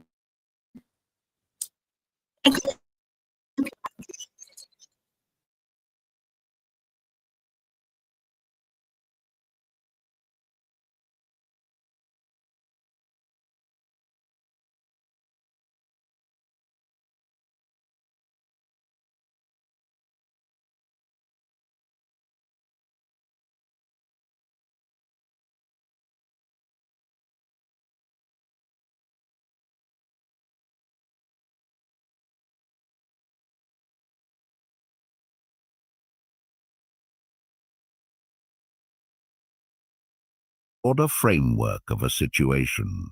For example, during a high-stakes meeting, Elias noticed a senior executive tapping his pen rhythmically against the table, a gesture typically associated with impatience. However, rather than jumping to conclusions, Elias considered the context. The executive had just presented a proposal that received lukewarm feedback. The tapping wasn't a sign of boredom. It was a manifestation of frustration, a subconscious attempt to assert dominance amidst perceived rejection. Armed with this insight, Elias tailored his response accordingly, addressing the executive's concerns while subtly reinforcing his authority.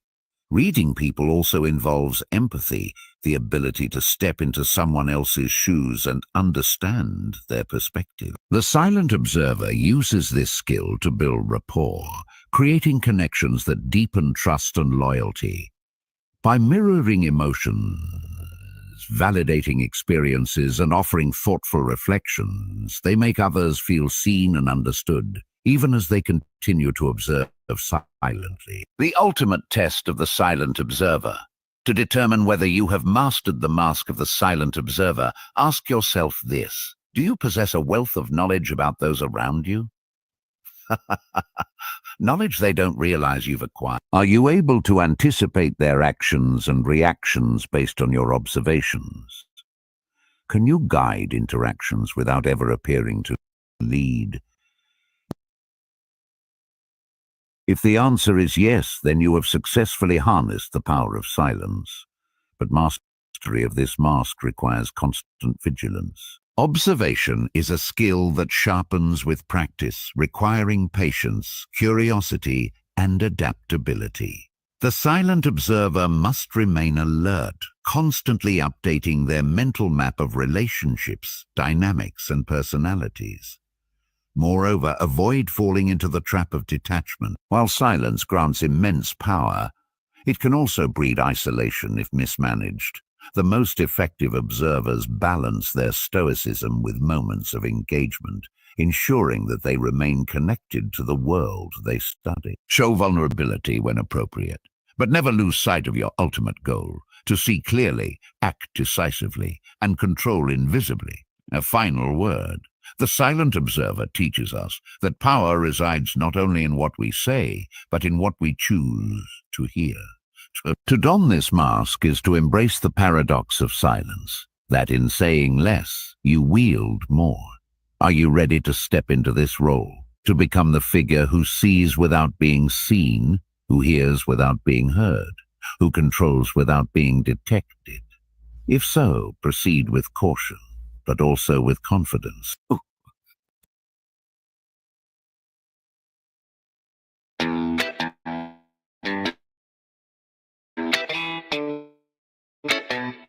Hi, I'm Sam, and today I'm going to be talking to you about folding locks. What are they? What e-bike? Folding locks are steel bars connected with these hardened steel rivets.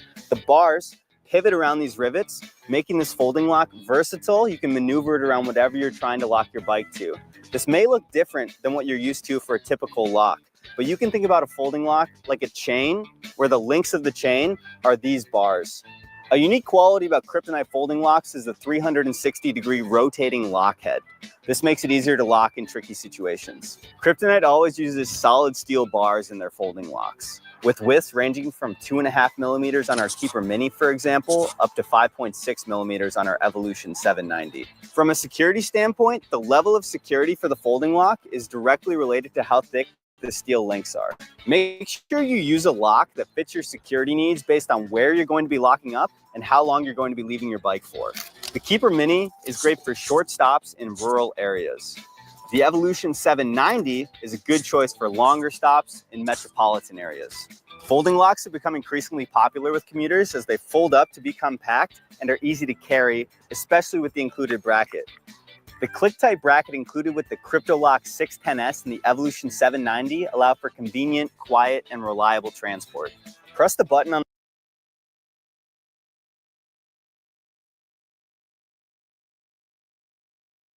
For in the theatre of influence, the quietest voices often carry the loudest commands. The stage is yours. Watch now.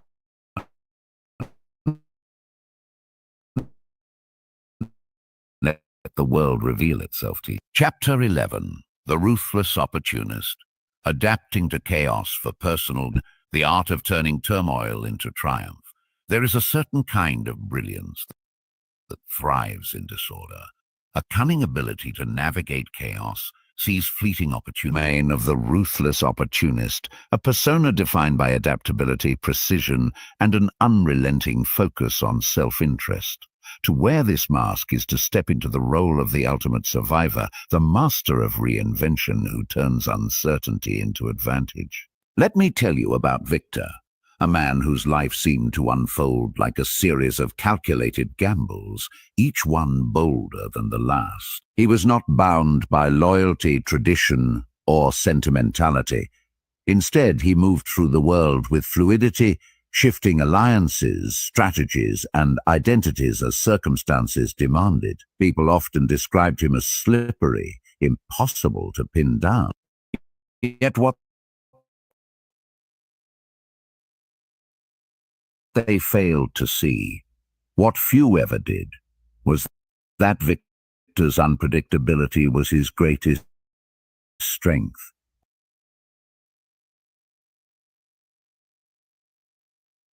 Where others saw chaos, he saw opportunity, and where others hesitated, he acted. Victor understood something fundamental about power. It is not static.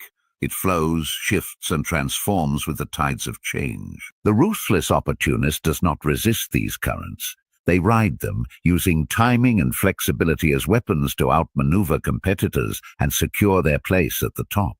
But how does one master the art of thriving in unpredictability? How does one turn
Cells at recognizing moments of disruption.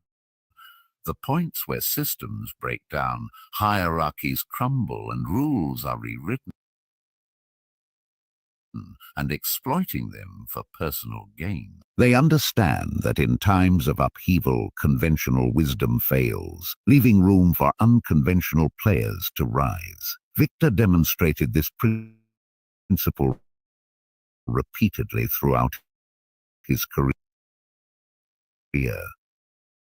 During economic downturns, when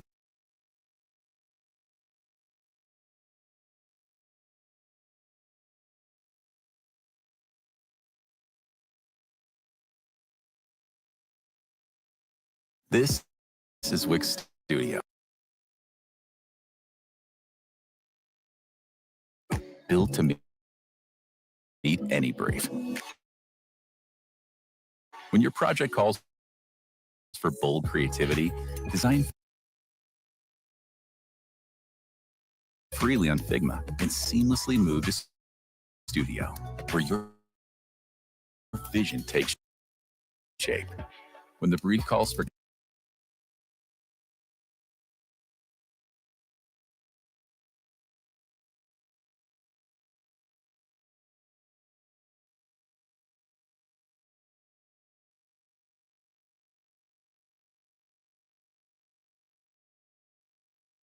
businesses faltered and markets collapsed, he would swoop in, acquiring undervalued assets or forging partnerships with weakened rivals. When everyone else is panicking, he once remarked with a sly smile, "That's when you strike." His timing was impeccable, his instincts razor-sharp. By the time stability returned, Victor had already positioned himself as a dominant player, reaping the rewards of his calculated risks. But here's the secret. Adaptation requires more than just quick reflexes. It demands foresight. The ruthless opportunist doesn't simply react to events. They anticipate them, studying patterns, trends, and human behavior to predict where opportunities will arise. They prepare meticulously, ensuring they have the resources, connections, and knowledge needed to act decisively when the moment arrives. Victor approached every situation with this mindset. Before entering a negotiation, he would research every participant, identifying their weaknesses, desires, and potential breaking points. In volatile industries, he kept contingency plans ready, knowing that even the best-laid strategies could unravel without warning. This preparation gave him an edge, allowing him to pivot swiftly and confidently when chaos erupted. However, thriving in chaos also requires emotional resilience. The ruthless opportunist cannot afford hesitation or second-guessing. They must embrace uncertainty with cold determination, trusting their instincts even when outcomes are unclear. Fear is their greatest enemy, not fear of failure, but fear of action itself. Using timing and flexibility as strategic advantages, timing is everything for the ruthless opportunist. Strike too soon, and you risk wasting resources on premature moves. Wait too long, and the window of opportunity closes, leaving you scrambling to catch up. The opportunist knows exactly when to act, striking with precision at the precise moment when conditions align in their favor. Flexibility amplifies this advantage.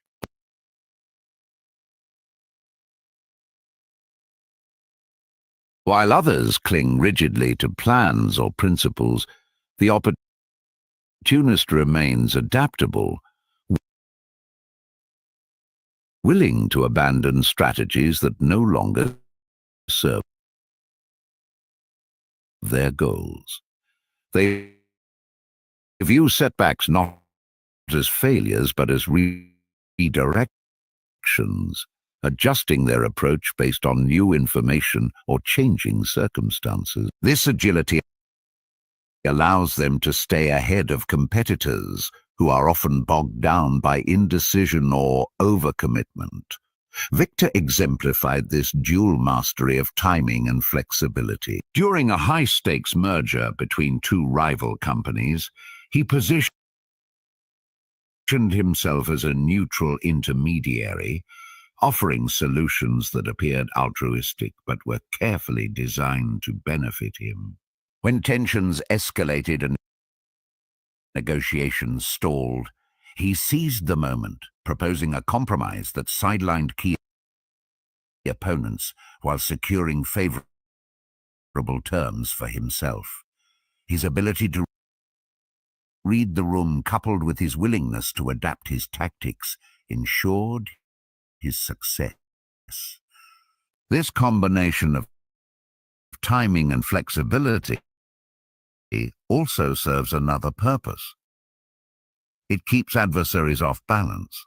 The ruthless opportunist operates unpredictably, making it nearly impossible for rivals to anticipate their next move. One day, they might forge alliances. The next, they might sabotage them. Their actions are guided solely by expediency, leaving others scrambling to keep pace, thriving in unpredictability. Unpredictability is the natural habitat of the ruthless opportunist. Where others see danger, they see potential. Where others freeze, they thrive. This ability to flourish in uncertainty stems from their refusal to be constrained by conventional thinking. They reject rigid ideologies, fixed plans, and moral absolutes, embracing instead a philosophy of pragmatism. Whatever works, works. Victor embodied this ethos perfectly. In turbulent environments, whether financial crises, political scandals, or corporate shakeups, he remained unfazed, viewing each challenge as a puzzle to solve rather than a barrier to overcome. He thrived on ambiguity, relishing the freedom it afforded him to experiment, innovate, and improvise. Rules are for people who need them, he liked to say. I write my own.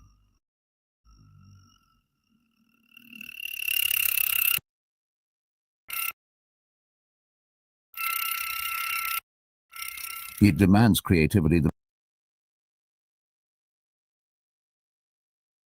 ruthless opportunist sees connections others miss, finding hidden pathways to success when unseen to exist. They think laterally, combining disparate elements into innovative solutions. For example, during a period of regulatory crackdowns in his industry, Victor leveraged public outrage to position himself as a reformer, gaining media attention and political support while quietly consolidating power behind the scenes. This creative problem-solving sets the opportunist apart from mere survivors. While others focus on mitigating damage, the opportunist seeks to capitalize on it, turning obstacles into stepping stones. They understand that chaos disrupts established orders, creating vacuums of power that can be filled by those bold enough to claim them. The ultimate test of the ruthless opportunist. To determine whether you have mastered the mask of the ruthless opportunist, ask yourself this. Have you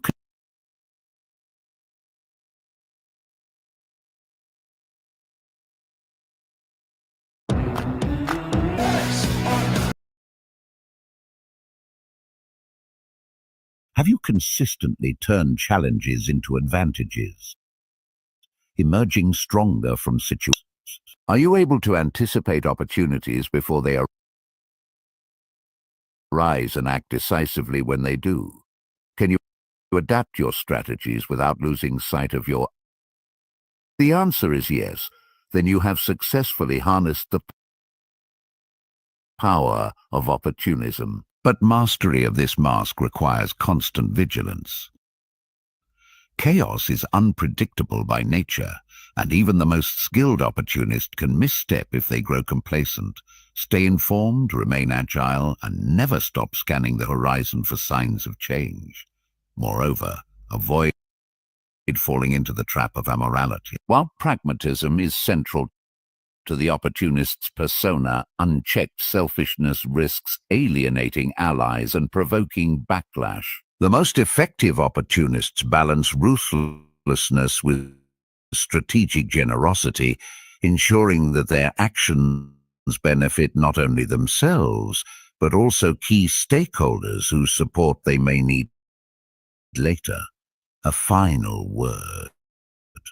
The ruthless opportunist teaches us that power resides not in resisting change, but in embracing it.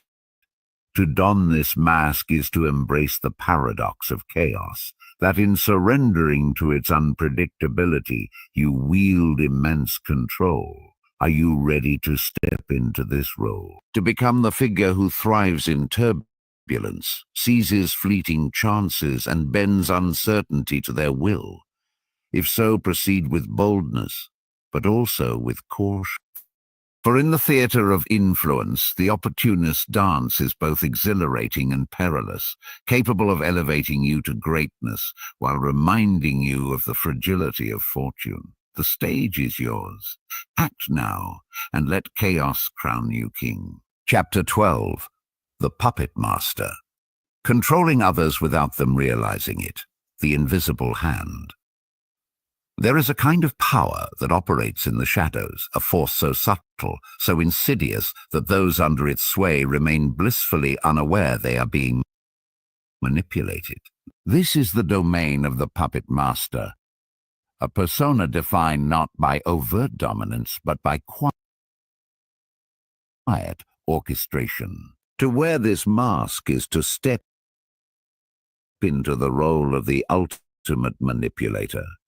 The unseen architect who pulls strings from behind the scenes, shaping events and influencing lives without ever stepping into the spotlight. Let me tell you about Adrian. a man whose name was rarely spoken aloud, but whose influence loomed large over every decision made within his circle. He was neither loud nor flamboyant. Instead, his eyes seemed to pierce through facades, dissecting motives and calculating consequences with chilling accuracy. People often underestimated him at first glance, mistaking his calm demeanor for passivity. But those who crossed him quickly learned otherwise. Adrian played the long game, and he always won. Adrian understood something fundamental about human nature. True power lies not in commanding attention, but in remaining invisible. By operating from the far and wide, while the source remains undetected, they create networks of invisible control, weaving webs of dependency and loyalty that hold others firmly in place. Let us explore how this delicate balance creates unparalleled power. The art of the puppet master revolves around indirect influence, the ability to shape outcomes without taking direct action or assuming visible responsibility. This requires an intricate understanding of human psychology, social dynamics, and the mechanics of power. The puppet master knows exactly which levers to pull, which buttons to press, and which alliances to forge to achieve. In professional settings, he rarely took center stage during debates or negotiations. Instead, he positioned himself as the quiet observer, listening intently and offering minimal input. When it came time to make decisions, however, his suggestions carried disproportionate weight. Why? Because he had framing narratives subtly and positioning key players strategically. By the time the group reached consensus, Adrian's vision had become reality, though no one could pinpoint exactly. I wanted my degree in computer science. On a court and start a fashion brand. To simulate the human heart on a microchip.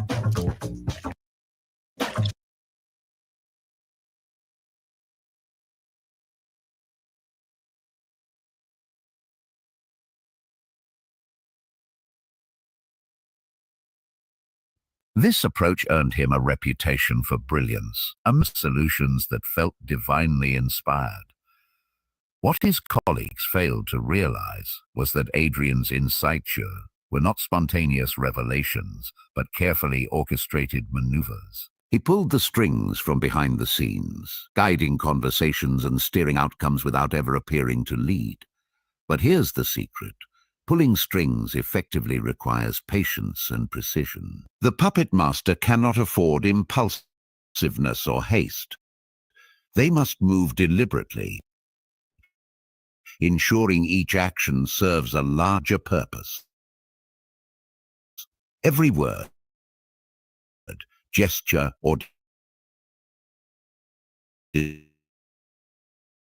decision must be calculated to reinforce their agenda while maintaining plausible deniability. Creating invisible influence networks. Influence is most potent when it flows through intermediaries rather than emanating directly from the source. The puppet master understands this principle intuitively, building networks of proxies, individuals who unknowingly act as extensions of acting independently, but in truth, their actions align perfectly, and was a master of constructing networks. Early in his career, he identified individuals with untapped potential, people ambitious. He cultivated relationships with these individuals, offering mentorship, resources, and encouragement. Over time, they came to view him as a trusted. What they didn't realize was that Adrian was subtly directing their choices, nudging them toward paths that served his broader goal. For example, Adrian once mentored a young executive named Claire, grooming her for leadership within the company. Under his guidance, she rose rapidly through the ranks, earning promotions and accolades along the way. What Claire and everyone else failed to see was that Adrian had carefully positioned her to champion initiatives that aligned with his own strategic vision. When she advocated for policy changes or spearheaded projects, she believed she was acting autonomously. In reality, she was executing Adrian's plan, her success bolstering his influence indirectly. These invisible influence networks serve multiple purposes. First, they amplify the puppet master's reach, allowing them to effect change across organizations, industries, or even societies without exposing themselves. Second, they provide layers of insulation, shielding the puppet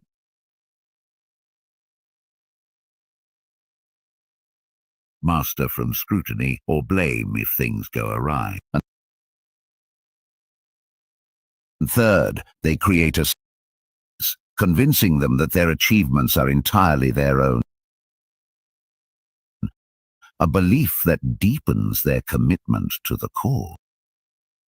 To determine whether you have mastered the mask of the puppet master, ask yourself this: are your plans?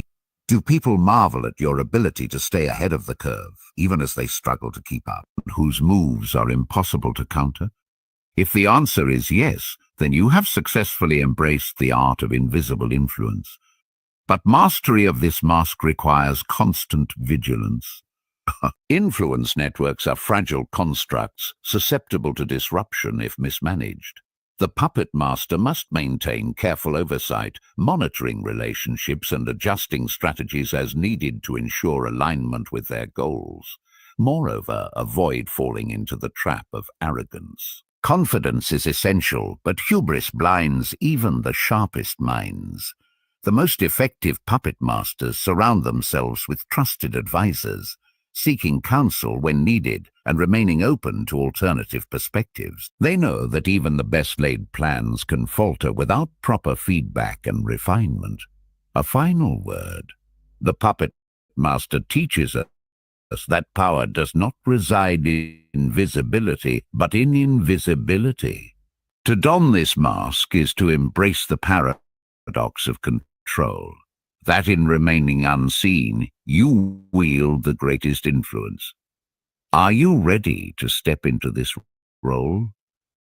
To become the figure who shapes destinies from the shadows, whose every move is a calculated step toward ultimate dominance? If so, proceed with determination, but also with wisdom. For in the theater of influence, the longest game is often the deadliest. The stage is yours. Pull your strings wisely and watch as the world bends to your will. Conclusion. The mask you leave behind. The journey through the 12 masks of power has taken us deep into the labyrinth of human interaction, a realm where perception shapes reality and identity becomes both a weapon and a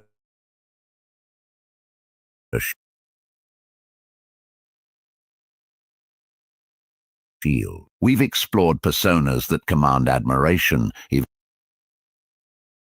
evoke sympathy, challenge authority, and manipulate from the shadows. Each mask offers its own unique form of influence, but together they reveal a greater truth. Power is not static. It is fluid, adaptable, and endlessly malleable. Yet as we conclude this exploration, let us pause to reflect on what remains when the masks are removed.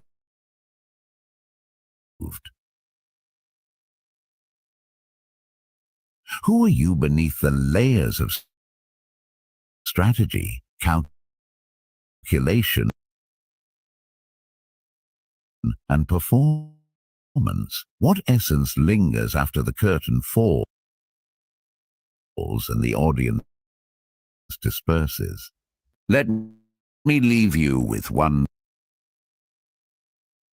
final story about Elias Kane, whose mastery of the masks made him a legend in his time. Toward the end of his life, Elias retreated to a quiet estate far removed from the world he had once dominated. Visitors were rare, but those who came often remarked on how different he seemed. Gone was the calculated brilliance, the effortless charm, the commanding presence. In their place stood a man of simplicity, soft-spoken, reflective, almost fragile. When asked about his legacy, Elias smiled faintly and said, "Our masks are tools.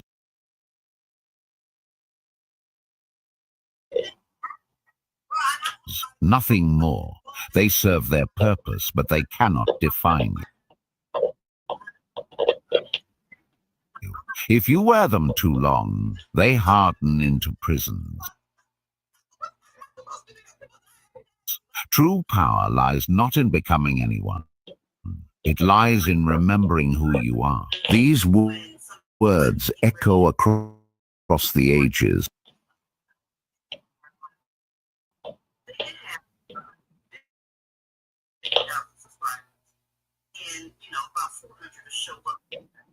A reminder that while the masks grant immense influence, they must never overshadow the soul beneath. To master the art of transformation is to embrace your humanity fully. The light and the shadow, the strength and the vulnerability. For it is only by staying connected to your authentic self that you can wield power responsibly, ethically, and sustainably. As you step forward into the theater of life, armed with the knowledge of these masks, remember this: every persona you adopt leaves an imprint, not just on others, but on yourself. Choose wisely which masks you wear and for how long. And when the moment comes to set them aside, do so with grace, knowing that the greatest act of power is the courage to be unmasked. The stage may empty, the lights may dim, but the impact of your performance endures in the lives you've touched, the systems you've shaped, and the person you've become. Beautiful. I have to put that at the top list. When the final that was absolutely the answer, beautiful, and I hope you all took notes. I really do. Yours alone to decide. The that epilogue was absolutely is written, beautiful. But your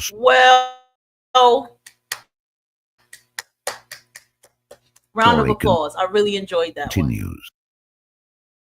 Thanks for watching.